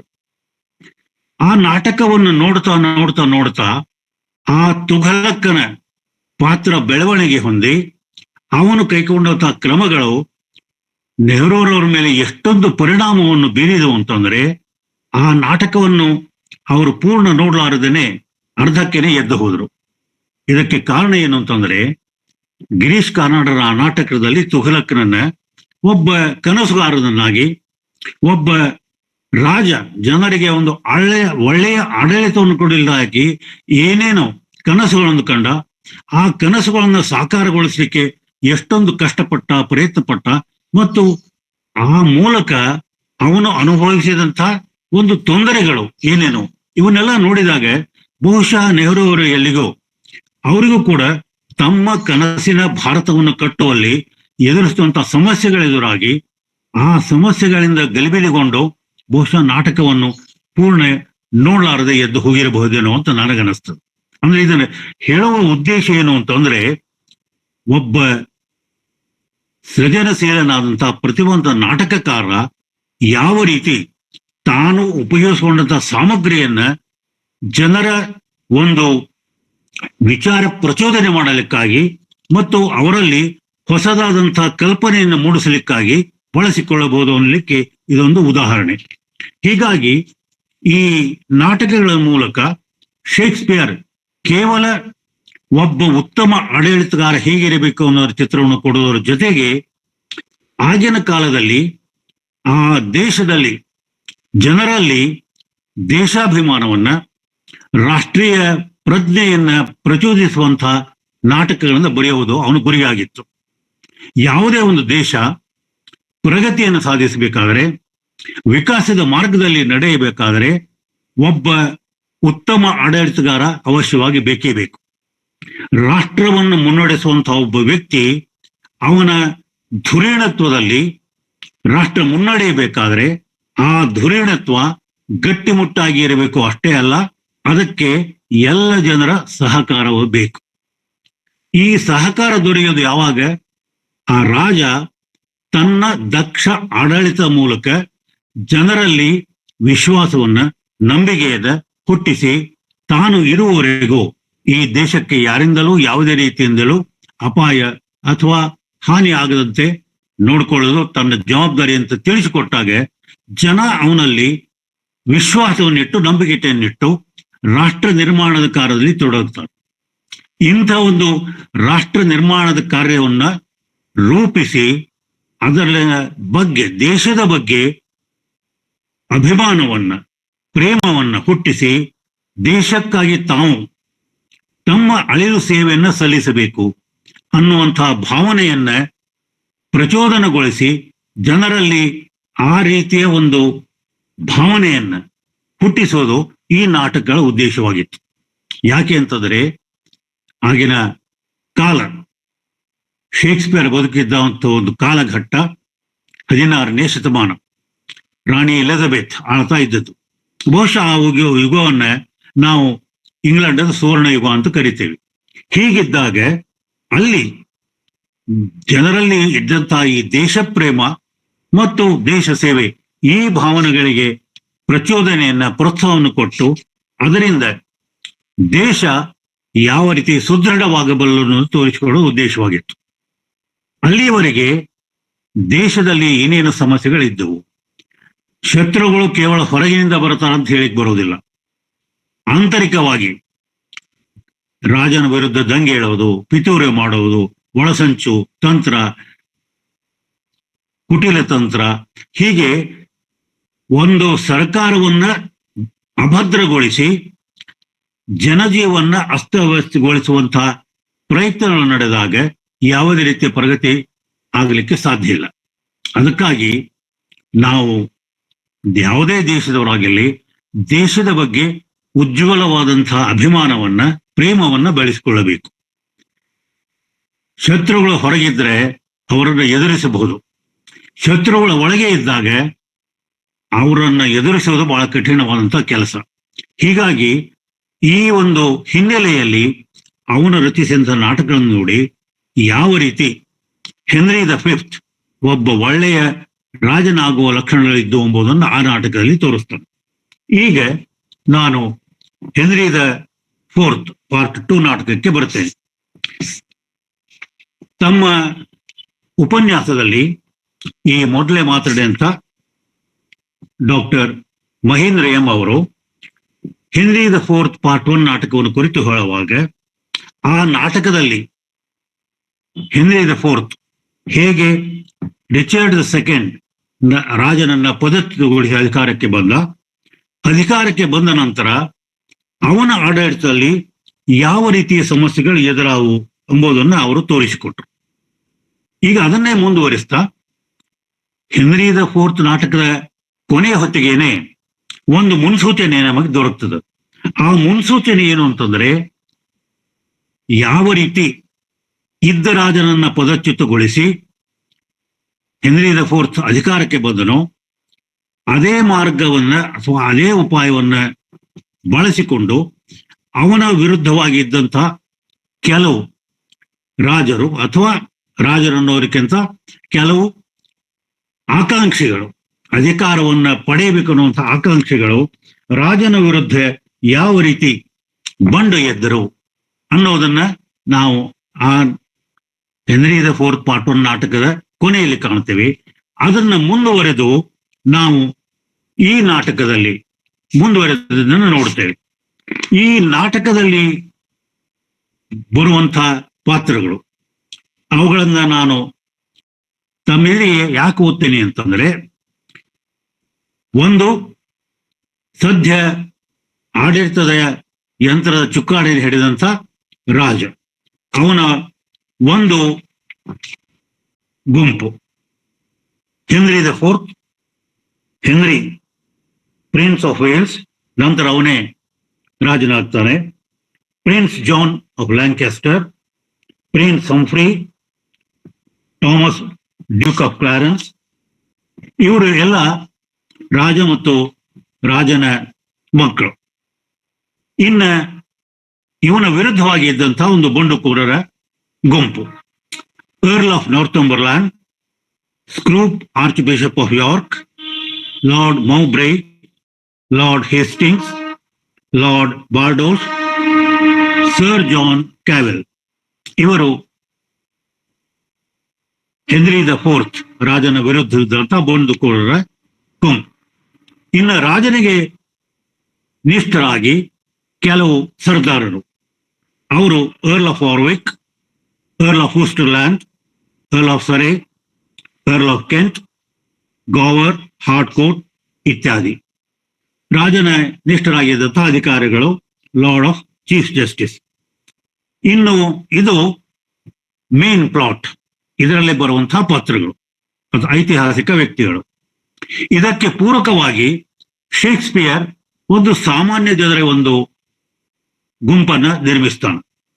ಅದರ ನಾಯಕನಾಗಿ ಸರ್ ಜಾನ್ ಫಾಲ್ಸ್ಟಾಫ್, ಶೇಕ್ಸ್ಪಿಯರ್ ಸೃಷ್ಟಿಸಿದಂಥ ಅದ್ಭುತವಾದಂಥ ಒಂದು ಹಾಸ್ಯ ಪಾತ್ರ, ಅದು ಕಾಲ್ಪನಿಕ ಪಾತ್ರ.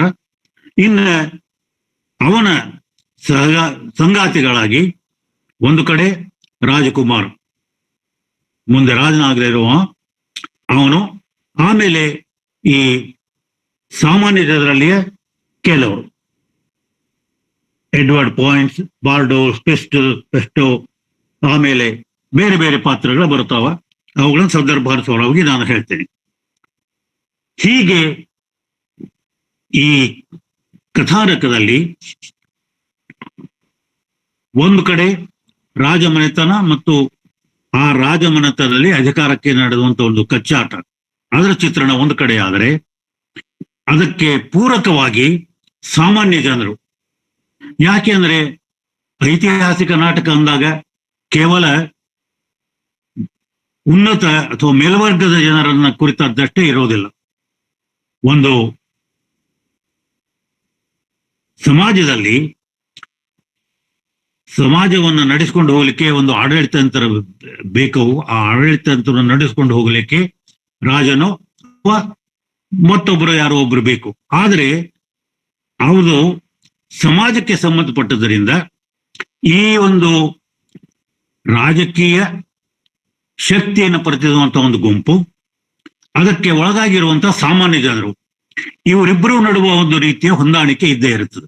ಹೀಗಾಗಿ ಈ ಎರಡೂ ಪ್ರವಾಹಗಳು ಒಂದಕ್ಕೆ ಒಂದು ಪೂರಕವಾಗಿ ಇಲ್ಲಿ ಸಾಗಿ ಹೋಗೋದನ್ನು ನಾವು ನೋಡುತ್ತೇವೆ. ಇಲ್ಲಿ ಕಣ್ಣಿಗೆ ಕಾಣುವಂತೆ ಎದ್ದು ಕಾಣುವಂತಹ ಒಂದು ವಿಶೇಷವಾದಂತಹ ಸಂಗತಿ ಏನು ಅಂತಂದ್ರೆ, ಈ ನಾಟಕ ಪ್ರಾರಂಭವಾಗದಂತ ಮುಂಚೆ ಶೇಕ್ಸ್ಪಿಯರ್ ಒಂದು ಮಹತ್ವವಾದಂತಹ ಪಾತ್ರವನ್ನು ಸೃಷ್ಟಿಸ್ತಾನೆ. ಅದು ಏನು ಅಂತಂದ್ರೆ, ಅದನ್ನ ನೀವು ನಾಟಕದ ನಾಂದಿ ಅಂತ ಕರೆಯಬಹುದು. ಆ ಪಾತ್ರದ ಹೆಸರು ರೂಮರ್ ಅಂತ. ರೂಮರ್ ಅಂದ್ರೆ ವದಂತಿ, ಗಾಳಿ ಸುದ್ದಿ ಇತ್ಯಾದಿ ಇತ್ಯಾದಿ. ನಾಟಕದ ಪ್ರಾರಂಭದಲ್ಲಿಯೇ ಈ ಒಂದು ಪಾತ್ರ ಬಂದು ನಾಟಕವನ್ನು ಕುರಿತು ಕೆಲವು ಮಾತುಗಳನ್ನು ಹೇಳ್ತಾನೆ.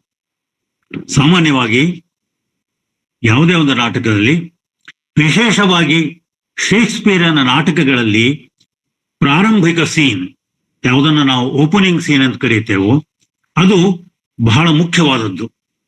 ಅದು ಇಡೀ ನಾಟಕದ ಕಥಾವಸ್ತುವನ್ನ ಮತ್ತು ಆ ಕಥಾವಸ್ತುವಿನ ಜೊತೆಗೆ ನಾಟಕ ಯಾವ ರೀತಿ ಯಾವ ಒಂದು ಅಂಶದ ಮೇಲೆ ಬೆಳೆಯುತ್ತದೆ ಎಂಬುದನ್ನ ಸ್ಪಷ್ಟವಾಗಿ ಎತ್ತಿ ತೋರಿಸ್ತದೆ.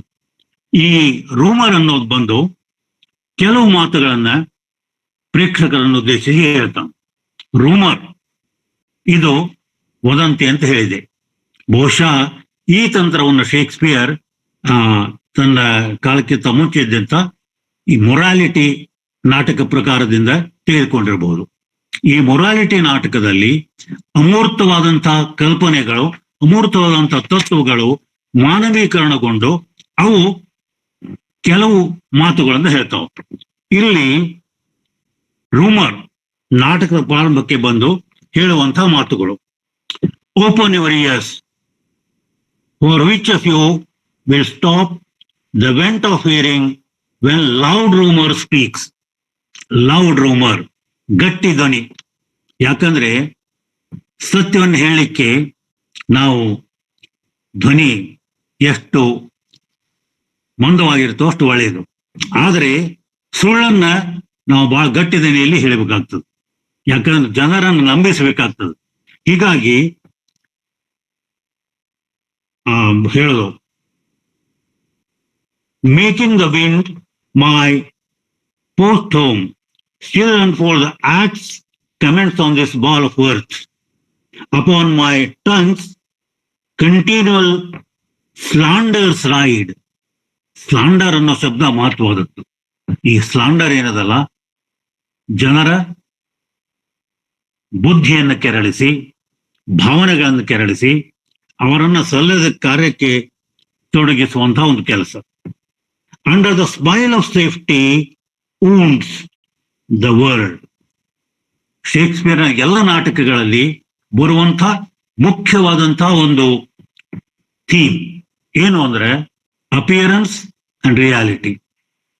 ಕಣ್ಣಿಗೆ ಕಾಣಿಸುವುದು ಒಂದು, ಅದು ನಿಜವಾಗಿಯೂ ಇರುವುದು ಒಂದು. ಅಂದ್ರೆ ಈ ಭ್ರಮೆ ಮತ್ತು ವಾಸ್ತವತೆ, ಫಾಲ್ಸ್ಹುಡ್ ಅಂಡ್ ರಿಯಾಲಿಟಿ, ಇವುಗಳ ಇರುವಂತಹ ಒಂದು ಅಂತರ.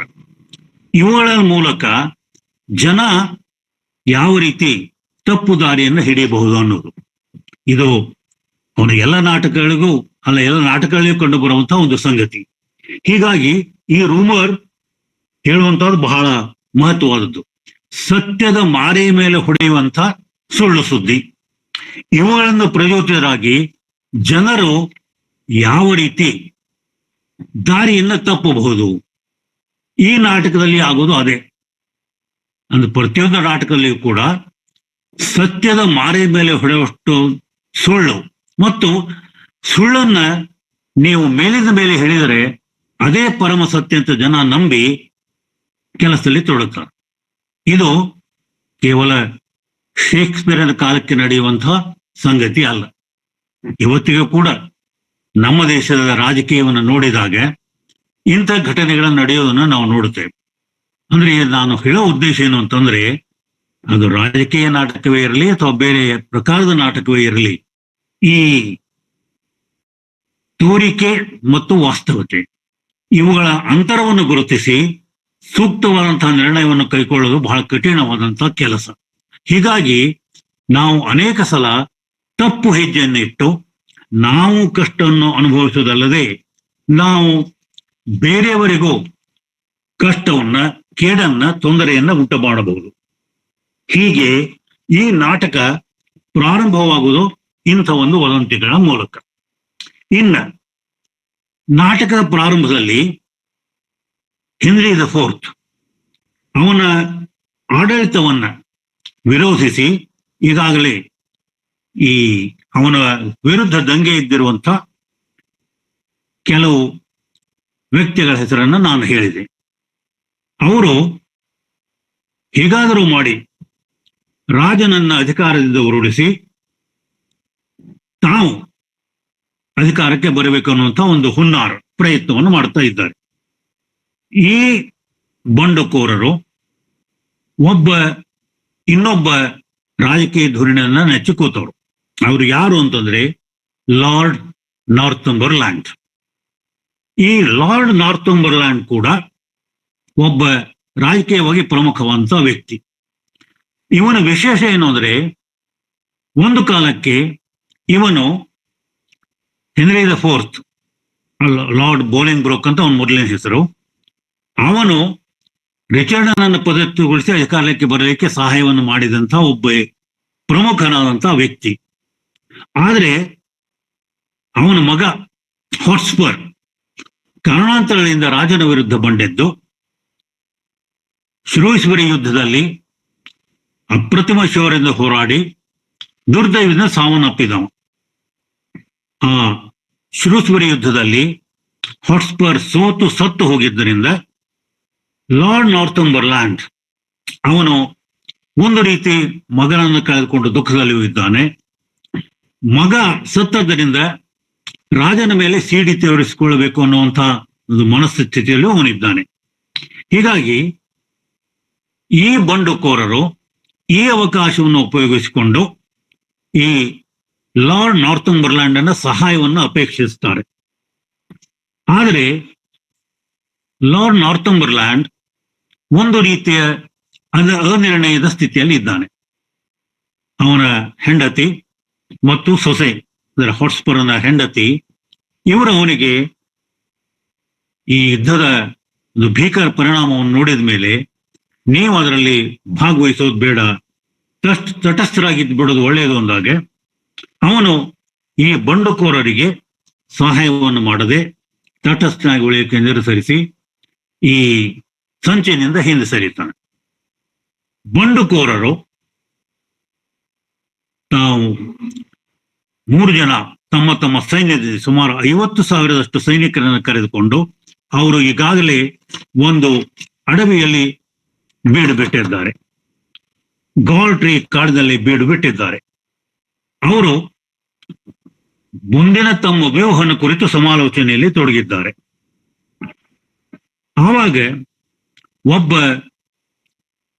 ಗೂಢಚಾರನ್ರಿ ಅಥವಾ ದೂತ ಬಂದು ಅವರಿಗೆ ಒಂದು ಸುದ್ದಿಯನ್ನು ತಲುಪಿಸ್ತಾನೆ. ಏನು ಅಂದ್ರೆ, ರಾಜನ ಸೈನ್ಯ ಹೆನ್ರಿ ದ ಫೋರ್ತ್ ಅಸ್ವಸ್ಥಗೊಂಡದ್ದರಿಂದ ಅವನು ಸೈನ್ಯದ ಮುಂದಾಳತ್ವವನ್ನು ವಹಿಸಿದೆ. ಅವನ ಮಗ ಪ್ರಿನ್ಸ್ ಜಾನ್ ಅವನು ಸೈನ್ಯದ ನೇತೃತ್ವವನ್ನು ವಹಿಸಿ ಅವನ ಆಧಿಪತ್ಯದಲ್ಲಿ ರಾಜನ ಸೈನ್ಯ ಸಮೀಪಿಸ್ತಾ ಇದೆ ಅಂತ ಸುದ್ದಿಯನ್ನು ಕೊಡ್ತಾನೆ. ಈಗ ಅವರು ತಮ್ಮ ಮುಂದಿನ ವ್ಯೂಹವನ್ನು ಕುರಿತು ಸಮಾಲೋಚನೆಯಲ್ಲಿ ತೊಡಗುತ್ತಾರೆ. ಆವಾಗ ಆ ಸಮಾಲೋಚನೆಯಲ್ಲಿ ತೊಡಗಿದಾಗ ಪ್ರಿನ್ಸ್ ಜಾನನ ರಾಜದೂತನೊಬ್ಬ ಬಂದು ಈ ಬಂಡುಕೋರರನ್ನು ಭೇಟಿಯಾಗಿ ಅವರಲ್ಲಿ ಒಂದು ರೀತಿಯ ಸಂಧಾನದ ಪ್ರಸ್ತಾಪವನ್ನು ಇಡ್ತಾನೆ.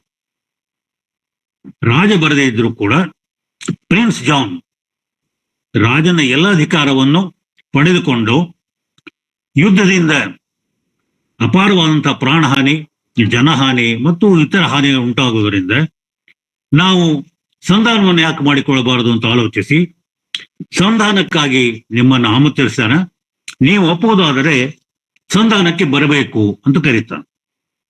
ಆವಾಗ ಈ ಬಂಡುಕೋರರು ಕೂಡ ಯಾಕೆ ಇದೊಂದು ಅವಕಾಶವನ್ನು ಬಳಸಿಕೊಳ್ಬಾರದು ಅಂತ ತಿಳ್ಕೊಂಡು ಅವರು ಈ ಪ್ರಸ್ತಾಪವನ್ನು ಒಪ್ಪಿಕೊಂಡು ಅವರು ತಮ್ಮ ಸೈನ್ಯವನ್ನ ಎಲ್ಲೆಲ್ಲಿ ಬೀಡು ಬಿಟ್ಟಿದ್ರು ಅಲ್ಲೇ ಬಿಟ್ಟು ಪ್ರಿನ್ಸ್ ಜಾನನ ಭೇಟಿಗೆ ಅಂತ ಬಂದು ಅವನನ್ನು ಭೇಟಿಯಾಗ್ತಾರೆ. ಆವಾಗ ಈ ಬಂಡುಕೋರ ಸೈನ್ಯದ 3 ಸೈನ್ಯಾಧಿಪತಿಗಳನ್ನ ಅವನು ಕೇಳಿ, ನಿಮ್ಮ ಬೇಡಿಕೆಗಳೇನು, ಅವನು ನಾನು ಪರಿಶೀಲಿಸ್ತೇನೆ, ರಾಜನ ಪರವಾಗಿ ಪರಿಶೀಲಿಸಿ ಅಂತ ಹೇಳಿ ಅವರಿಗೂ ಕೂಡ ಈ ಯುದ್ಧದಿಂದ ಆಗುವಂತ ಹಾನಿಯನ್ನು ಮನಗಾಣಿಸಿಕೊಟ್ಟು ನಿಮ್ಮ ಬೇಡಿಕೆಗಳು ನ್ಯಾಯಯುತವಾಗಿವೆ, ನಾನು ಅವನ್ನ ಒಪ್ಪಿಕೊಳ್ಳಿಕ್ಕೆ ತಯಾರಿದ್ದೇನೆ ಅಂತಂದಾಗ ಅವ್ರಿಗೆ ಸಂತೋಷ ಆಗ್ತದೆ. ಯುದ್ಧ ಮಾಡದೇನೆ ತಮ್ಮ ಬೇಡಿಕೆಗಳು ಈಡೇರುತ್ತಿದ್ರೆ ಯಾಕೆ ಒಪ್ಪಿಕೊಳ್ಬಾರ್ದು ಅಂತ ಹೇಳಿ ಆ ಒಂದು ಸಂಧಾನದ ಪ್ರಕಾರ ನಿಮ್ಮ ಸೈನ್ಯವನ್ನೆಲ್ಲ ನೀವು ವಿಸರ್ಜಿಸಿ ಸೈನಿಕರಿಗೆ ತಮ್ಮ ತಮ್ಮ ಮನೆಗಳಿಗೆ ಅಥವಾ ಠಾಣೆಗಳಿಗೆ ಹಿಂದಿರುಗಲಿಕ್ಕೆ ಹೇಳಿಬಿಡ್ರಿ ಅಂತ ಹೇಳಿ ಆ ಪ್ರಕಾರ ತಮ್ಮ ಸೈನ್ಯದ ಅಧಿಕಾರಿಗಳಿಗೆ ಆಜ್ಞೆಯನ್ನು ಕಳಿಸ್ತಾರ. ಯಾವಾಗ ಸೈನ್ಯಗಳು ನಾವು ನಮ್ಮ ಬಿಡಾರು ಅಂತ చేసి ದೂರ ಹೋದವು ಅಂತ ಗೊತ್ತಾಗ್ತದೋ ಆವಾಗ ಪ್ರಿನ್ಸ್ ಜಾನ್ ತನ್ನ ಈ ಶಾಂತಿ ಪ್ರಸ್ತಾಪವನ್ನು ಮುರಿದು ಆ ಮೂವರನ್ನು ಸೆರೆ ಹಿಡಿದು ಅವರನ್ನ ವಧಸ್ಥಾನಕ್ಕೆ ಹಾಕುತ್ತಾನೆ. ಅಂದ್ರೆ ಒಂದು ರೀತಿಯ ಕಪಟ ವ್ಯೂಹ. ಶತ್ರುವನ್ನ ನೀವು ಕಪಟ ನೀತಿಯಿಂದ, ಕುಟಿಲ ನೀತಿಯಿಂದ ಹಿಡಿದು ಅವರನ್ನ ನಿವಾರಿಸಿಕೊಂಡು ಬಿಡೋದು. ಇತ್ತ ರಾಜನ ಅರಮನೆಯಲ್ಲಿ ರಾಜ ಅಸ್ವಸ್ಥಗೊಂಡಾನ ಮತ್ತು ಅವನ ಒಂದು ಆಸೆ ಏನಿತ್ತು ಅಂದ್ರೆ ಈ ಯಾದವಿ ಕಲಹ ಮುಗಿದ ಮೇಲೆ ತಾನು ಜೆರೂಸಲೇಮಕ್ಕೆ ಹೋಗಬೇಕು. ಅಲ್ಲಿ ನಡೆಯುತ್ತಿರುವಂತಹ ಒಂದು ಧರ್ಮ ಯುದ್ಧ, ಕ್ರೂಸೈಡ್ಸ್ ಅಂತ ಕರೀತಾರೆ, ಅದರಲ್ಲಿ ಭಾಗವಹಿಸಿ ತಾನು ದೇವರಿಗೆ ಸಲ್ಲಿಸಬೇಕಂತ ಒಂದು ಸೇವೆಯನ್ನ ಸಲ್ಲಿಸಬೇಕು ಅನ್ನುವಂಥ ಇಚ್ಛೆಯನ್ನು ಹೊಂದಿದವು. ಆದ್ರೆ ಈಗ ಆರೋಗ್ಯ ಕೈ ಕೊಡ್ತಾ ಇದೆ. ಇಂಥ ಸಂದರ್ಭದಲ್ಲಿ ಈ ಒಂದು ಸಂತೋಷ ಸುದ್ದಿ ಅವನಿಗೆ ಬರ್ತದೆ. ಏನು ಅಂದ್ರೆ ತನ್ನ ಮಗ ಈ ಬಂಡುಕೋರನ್ನ ಸರ ಬೆಳೆದು ಬಂಡಾಯವನ್ನು ಹತ್ತಿಕ್ಕಿ ಒಂದು ರೀತಿಯಿಂದ ಸಮಾಧಾನಕರವಂತ ಒಂದು ಸುದ್ದಿ. ಆದರೆ ರಾಜನಿಗೆ ಇರುವಂತಹ ಒಂದು ಚಿಂತೆ ಏನಂದ್ರೆ ಅವನ ಹಿರಿಯ ಮಗ ಅವನು ಸ್ವಲ್ಪ ದಾರಿಯನ್ನು ಬಿಟ್ಟವ. ನಾನು ದಾರಿಗೆಟ್ಟವ ಅಂತ ಹೇಳೋದಿಲ್ಲ, ದಾರಿ ತಪ್ಪಿದ ಮಗ ಅಂತ ಹೇಳ್ಬೋದು. ಅವನು ಈ ಸರ್ ಜಾನ್ ಫಾಲ್ಸ್ಟಾಪ್ನ ಸ್ನೇಹವನ್ನು ಬೆಳೆಸಿ ಅವನು ಕೂಡ ಒಂದು ರೀತಿಯ ಸ್ವಚ್ಛಂದವಾದಂತಹ ಸ್ವೈರ ಜೀವನ ನಡೆಸ್ತಾ ಒಂದು ರೀತಿಯ ಉಡಾಫೆಯ ಜೀವನ, ಉಡಾರ ರೀತಿಯ ಜೀವನ, ತಿನ್ನುವುದು, ಕುಡಿಯುವುದು, ಮೋಜು ಮಸ್ತಿಯಲ್ಲಿ ಕಾಲ ಕಳೆಯುವುದು, ದಾರಿ ಹೋಕರನ್ನ ಹೊಡೆಯುವುದು, ಮಜಾ ಮಾಡುವುದು, ಈ ರೀತಿಯ ಚಟುವಟಿಕೆಗಳಿಗೆ ತೊಡಗಿದವು. ಹಿಂದಿನ ಒಂದು ಉಪನ್ಯಾಸದಲ್ಲಿ ಮಹೇಂದ್ರ ಅವರು ಹೇಳಿದರು, ಬಹುಶಃ ಶೇಕ್ಸ್ಪಿಯರ್ ತಂದೆ ಮಕ್ಕಳ ಸಂಬಂಧವನ್ನು ಕುರಿತು ಈ ಒಂದು ಕಥಾನಕವನ್ನ ಸೇರಿಸಿರಬಹುದು. ಆದ್ರೆ ನನಗನಿಸುವಂತೆ ಬಹುಶಃ ಈ ರಾಜ್ಕುಮಾರ್ ಹೆನ್ರಿ ತನ್ನ ವಯಸ್ಸು, ಅವನು ಇನ್ನೂ ಸುಮಾರು 20 ವಯಸ್ಸು ದಾಟಿದವ. ಆ ವಯಸ್ಸಿನಲ್ಲಿ ಬಹುಶಃ ಈ ಒಂದು ರಾಜಕೀಯ ಜಂಜಾಟದಲ್ಲಿ ಬೀಳದೆ, ಯಾಕಂದ್ರೆ ರಾಜಕೀಯ ಅಂತಂದ್ರೆ ಕೇವಲ ಅಧಿಕಾರವನ್ನು ಪಡೆಯೋದು ಅಷ್ಟೇ ಅಲ್ಲ, ಆ ಪಡೆದ ಅಧಿಕಾರವನ್ನು ಉಳಿಸಿಕೊಳ್ಳೋದು, ಆ ಉಳಿಸಿಕೊಂಡಂತ ಅಧಿಕಾರವನ್ನ ಹೆಚ್ಚು ಬೆಳೆಸಿಕೊಳ್ಳೋದು, ಬೆಳೆಸಿಕೊಂಡಂತ ಅಧಿಕಾರವನ್ನು ಹೆಚ್ಚು ಭದ್ರಗೊಳಿಸಿಕೊಳ್ಳೋದು, ಈ ರೀತಿಯ ಅನೇಕ ರಾಜಕೀಯ ಜಂಜಾಟ, ತೊಳಲಾಟ, ಘರ್ಷಣೆಗಳು, ಸಂಘರ್ಷ ಇವೆಲ್ಲ ಇರೋದ್ರಿಂದ ಬಹುಶಃ ಈ ರೀತಿಯ ಜೀವನಕ್ಕೆ ಅವನ ಒಂದು ಮನಸ್ಸು, ಬುದ್ಧಿ ಇನ್ನೂ ತಯಾರಾಗಿಲ್ಲೇನೋ ಅಂತ. ಅಂದ್ರೆ mentally he is not prepared to take this risk. ಅದಕ್ಕಾಗಿ ಅವನಿಗೆ ಬಹುಶಃ ಈ ರೀತಿಯ ಒಂದು ಸಂಕಷ್ಟಕರವಾದಂಥ ಮತ್ತು ಸಂಕೀರ್ಣವಾದಂತಹ ಜೀವನವನ್ನು ಬಿಟ್ಟು ಈ ರೀತಿಯ ಸರಳವಾದಂತಹ, ಸ್ವಾಭಾವಿಕವಾದಂತಹ ಮತ್ತು ಸುಖಮಯವಾದಂತಹ ಜೀವನವನ್ನು ಅನುಭವಿಸುವಂತ ಬಯಕೆ ಆಗಿರಬಹುದು. ಒಂದು ರೀತಿಯ ಪಲಾಯನವಾದ ಎಸ್ಕೇಪಿಸ್ಟ್ ಟೆಂಡೆನ್ಸಿ. ಅಲ್ಲದೆ ಇನ್ನೂ ಒಂದು ಏನು ಅಂದ್ರೆ, ಈ ರೀತಿ ಸಾಮಾನ್ಯ ಜನರು ಕೂಡ ಬೆರೆತು ಅವರ ಕಷ್ಟ ಸುಖಗಳನ್ನು ಅರಿತುಕೊಂಡು ಮುಂದೆ ರಾಜನಾಗಿರುವ ಈ ರೀತಿಯ ಒಂದು ಜೀವನದ ವಾಸ್ತವ ಚಿತ್ರಣವನ್ನು, ಅನುಭವವನ್ನು ಪಡೆಯುವುದು ಕೂಡ ಉದ್ದೇಶ ಆಗಿರಬಹುದು. ಅಂದ್ರೆ ರಾಜನಾದವ ಒಂದು ರೀತಿಯಿಂದ ಈ ಸಾಮಾನ್ಯ ಜನರ ಜೀವನದಿಂದ ದೂರ ಇರಬಾರದು. ಅವರ ಜೀವನ ಮತ್ತು ಅನುಭವಗಳ ಜ್ಞಾನವನ್ನು ಪಡೆಯೋದಿರಬೇಕು. ಸಾಮಾನ್ಯವಾಗಿ ನಮ್ಮಲ್ಲಿ ನಿಶ್ಚಿಂತ ಜೀವನ ಕಳೆದವರಿಗೆ ಒಂದು ಮಾತನ್ನು ಹೇಳಿದೆ, ಏನಪ್ಪ ನೀನು ರಾಜ ಇದ್ದಂಗಿದ್ದೆ ಅಂತ. ಅಂದ್ರೆ ಸ್ವಾಭಾವಿಕವಾಗಿ ನಮ್ಮ ಕಲ್ಪನೆ ಏನು, ರಾಜನ ಜೀವನ ಅಂದ್ರೆ ಅದು ನಿಶ್ಚಿಂತ ಜೀವನ ಅಂತ ನಾವು ತಿಳಿದೇವೆ. ಅದು ನಿಶ್ಚಿಂತ ಅಲ್ಲ. ರಾಜನ ಜೀವನ ಅಂದ್ರೆ ಮುಳ್ಳಿನ ಹಾಸಿಗೆ ಇದ್ದಂತೆ. ಅದಕ್ಕಾಗಿ ಈ ರಾಜಕುಮಾರ ಇಂಥ ಒಂದು ಜಟಿಲವಾದಂಥ ಜಂಜಡವಾದ ಜೀವನದಿಂದ ವಿಮುಖನಾಗಿ ಒಂದು ರೀತಿಯಿಂದ ಬಹಳ ಸರಳವಾದಂಥ ಮೋಜು ಮಸ್ತಿಯಲ್ಲಿ ಕಳೆಯುವಂತಹ ಜೀವನದ ಕಡೆಗೆ ವಾಲ್ದಿರಬಹುದು. ಅಲ್ಲದೆ ಸಾಮಾನ್ಯ ಜನರ ಜೀವನವನ್ನ ಅರಿತುಕೊಂಡು ಮುಂದೆ ಅದರ ಒಂದು ಅನುಭವದ ಬಲದಿಂದ ತಾನು ಯಾವ ರೀತಿಯ ಆಡಳಿತವನ್ನು ನಡೆಸಬಹುದು ಅನ್ನೋದರ ಒಂದು ರೀತಿಯ ತಯಾರಿಯನ್ನು ಮಾಡಿಕೊಳ್ತಾ ಇರಬಹುದು. ಅದು ಏನೇ ಇರಲಿ, ರಾಜನಿಗೆ ತನ್ನ ಹಿರಿಯ ಮಗನ ಬಗ್ಗೆ ಬೇಸರ. ಅವನು ತನ್ನ ಜವಾಬ್ದಾರಿಯನ್ನು ಮರೆತು ಈ ರೀತಿಯ ಜೀವನವನ್ನ ಸಾಗಿಸ್ತಾ ಇದ್ದಾನಲ್ಲ ಅನ್ನೋದು. ಅದಕ್ಕಾಗಿ ಅವನಿಗೆ ಹಿರಿಯ ಮಗನ ಬಗ್ಗೆ ಚಿಂತೆ. ಆದರೆ ಆ ಚಿಂತೆಯೊಂದಿಗೆ ಅವನು ಮುಖ್ಯವಾಗಿ ತನ್ನ ಜೀವನದಲ್ಲಿ ನಡೆಯುತ್ತಿರುವಂತಹ ಈ ಒಂದು ತುಮಲ ಏನಿದೆ ಅಲ್ಲ, ಅದನ್ನ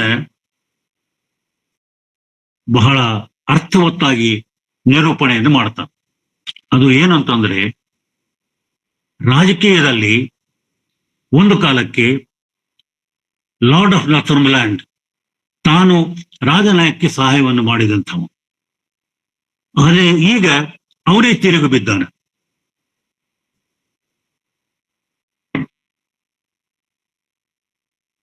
ಇದು ಯಾಕೆ ಹೀಗೆ? ಯಾರು ನಾವು ಅಧಿಕಾರಕ್ಕೆ ಬರಲಿಕ್ಕೆ ಸಹಾಯ ಮಾಡಿದರೋ ಅವರೇ ನಮಗೆ ತಿರುಗಿ ಬೀಳೋದು. ಸಾಮಾನ್ಯವಾಗಿ ಇಂಗ್ಲಿಷ್ನಲ್ಲಿ ಒಂದು ಮಾತಿದೆ, all is fair in love and war. ಪ್ರೇಮ ಮತ್ತು ಯುದ್ಧದಲ್ಲಿ ಎಲ್ಲವೂ ನ್ಯಾಯವಾದದ್ದೇ. ಆದ್ರೆ ಅದನ್ನು ಸ್ವಲ್ಪ ಬದಲಿಸಿ all is fair in politics ಅಂತ ಹೇಳ್ಬೋದು. ಅದು ಆಗಿನ ಕಾಲದ ಇಂಗ್ಲೆಂಡದ ಒಂದು ರಾಜಕೀಯವೇ ಇರಲಿ ಅಥವಾ ಈಗಿನ ಕಾಲದ ಒಂದು ರಾಜಕೀಯ ಪರಿಸ್ಥಿತಿ ಇರಲಿ, ರಾಜಕೀಯ ವ್ಯವಸ್ಥೆ ಅಥವಾ ತಂತ್ರ ಬದಲಾಗಬಹುದು. ರಾಜಪ್ರಭುತ್ವ, ಪ್ರಜಾಪ್ರಭುತ್ವ ಅಥವಾ ಬೇರೆ ಯಾವುದೇ ಇರಲಿ, ರಾಜಕೀಯದಲ್ಲಿ ಯಾರೂ ಪರ್ಮನೆಂಟ್ ಫ್ರೆಂಡ್ಸ್ ಇಲ್ಲ, ಪರ್ಮನೆಂಟ್ ಶತ್ರುಗಳಿಲ್ಲ ಅಂತ ಒಂದು ಮಾತಿದೆ. ನಮ್ಮ ಅನುಕೂಲಕ್ಕೆ ತಕ್ಕಂತೆ ಇವತ್ತು ಮಿತ್ರನಾದವ ನಾಳೆ ಶತ್ರು ಆಗಬಹುದು, ಇವತ್ತು ಶತ್ರು ಇದ್ದವ ಮಿತ್ರನಾಗಬಹುದು, ಅಥವಾ ಅಧಿಕಾರವನ್ನು ಪಡೆಯಲಿಕ್ಕಾಗಿ ಏನೆಲ್ಲ ಹೊಂದಾಣಿಕೆಯನ್ನು ಮಾಡಿಕೊಂಡು ಅಧಿಕಾರ ಸಿಕ್ಕ ಮೇಲೆ ನಾವು ಅದನ್ನು ಮರೆತು ಬಿಟ್ಟು ಬಿಡಬಹುದು. ಹೀಗೆ ಏನೆಲ್ಲ ಸಾಧ್ಯತೆಗಳು ಇವೆ. ಅಂದ್ರೆ ಇದನ್ನು ಹೇಳ್ತಾ ಇರೋದು, ರಾಜಕೀಯದಲ್ಲಿ ಈ ತಂತ್ರ, ಕುತಂತ್ರ, ಕುಟಿಲ ತಂತ್ರ, ಕಪಟ ಇದು ಎಲ್ಲ ನಡೆಯುವುದಾನೆ. ಇದು ನ್ಯಾಯಸಮ್ಮತ ಹೌದು ಅಲ್ಲವೋ ಅನ್ನೋದು ಆಯಾ ಸಂದರ್ಭಕ್ಕೆ ಅಥವಾ ಆಯಾ ಸನ್ನಿವೇಶಕ್ಕೆ ಬಿಟ್ಟದ್ದು. ಯಾಕೆಂದ್ರೆ ಪ್ರತಿಯೊಬ್ಬ ವ್ಯಕ್ತಿಯ ಗುರಿ ಅಧಿಕಾರವನ್ನು ಪಡೆಯೋದು, ಅಧಿಕಾರವನ್ನು ಚಲಾಯಿಸೋದು, ಸಾಕಷ್ಟು ದಿವಸ ಅಧಿಕಾರದ ಸುಖ ಅನ್ನೋ ಶಬ್ದ ಉಪಯೋಗಿಸೋ ಗೊತ್ತಿಲ್ಲ, ಅನುಭವಿಸೋದು. ಹೀಗಿದ್ದಾಗ ಈ ರಾಜ ಎಷ್ಟೊಂದು ಸಮಸ್ಯೆಗಳು ನಮಗಿವೆ ಅಲ್ಲ. ಅದಕ್ಕಾಗಿ ಅವನು ನಿದ್ದೆ ಇಲ್ಲದ ರಾತ್ರಿಗಳನ್ನು ಕಳೀತಾ ಇದ್ದಾನೆ. ಆ ನಿದ್ದೆ ಇಲ್ಲದ ರಾತ್ರಿಗಳನ್ನು ಕಳೀತಾ ಇದ್ದದ್ದನ್ನ ಅವನು ಬಹಳ ಅರ್ಥವತ್ತಾಗಿ ತನ್ನ ಒಂದು ಮಾತಿನಲ್ಲಿ ಹೇಳ್ತಾನೆ. ಅದನ್ನ ಕೆಲವು ವಾಕ್ಯಗಳನ್ನ ನಾನು ಹೇಳ್ತೇನೆ.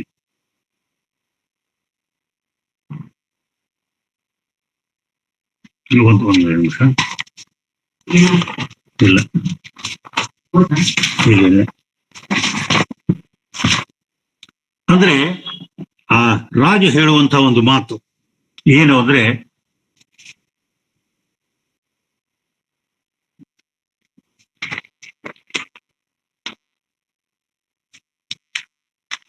ಸಾಮಾನ್ಯ ಮನುಷ್ಯರು ಎಷ್ಟು ಸುಲಭವಾಗಿ ನಿದ್ದೆಗೆ ಈಡಾಗ್ತಾರೆ. ಆದ್ರೆ ನಾನು ಇಷ್ಟೊಂದು ಸುಖ ಸೌಲಭ್ಯ ಇದ್ರೂ ಕೂಡ ಈ ನಿದ್ದೆ ಅನ್ನೋದು ನನಗೆ ಯಾಕೆ ಬರ್ತಾ ಇಲ್ಲ? ಎಷ್ಟೊಂದು ಅಸಹಾಯಕ ದುರ್ದೈವಿ ನಾನು ಅಂತ. ಈ ರಾಜನ ಮಾತುಗಳನ್ನೇ ನಾನು ತಮ್ಮೆದುರಿಗೆ ಹೇಳ್ತೇನೆ. How many thousand of my poorest subjects are at this hour asleep. Oh sleep, oh gentle sleep, nature's soft nurse, how have I fright at thee, that thou art no more weigh my eyelids down and steep my senses in forgetfulness. ರಾಜ ನಿದ್ದೆಗಾಗಿ ಹಂಬಲಿಸೋರು. ಆದರೆ ಶ್ರಮಜೀವಿಗಳು, ಸಾಮಾನ್ಯ ಮನುಷ್ಯರು ತಮ್ಮ ದಿನನಿತ್ಯದ ಚಟುವಟಿಕೆಯನ್ನು ಮುಗಿಸಿ ಎಷ್ಟು ಸುಲಭವಾಗಿ ಸರಳವಾಗಿ ನಿದ್ದೆಗೆ ಹೋಗ್ತಾರೆ. ಕೊನೆಗೆ ಒಂದು ಮಾತನ್ನು ಹೇಳ್ತಾನೆ, ಬಹಳ ಅರ್ಥಪೂರ್ಣವಂತಹ ಮಾತು. Uneasy lies the head that wares a crown.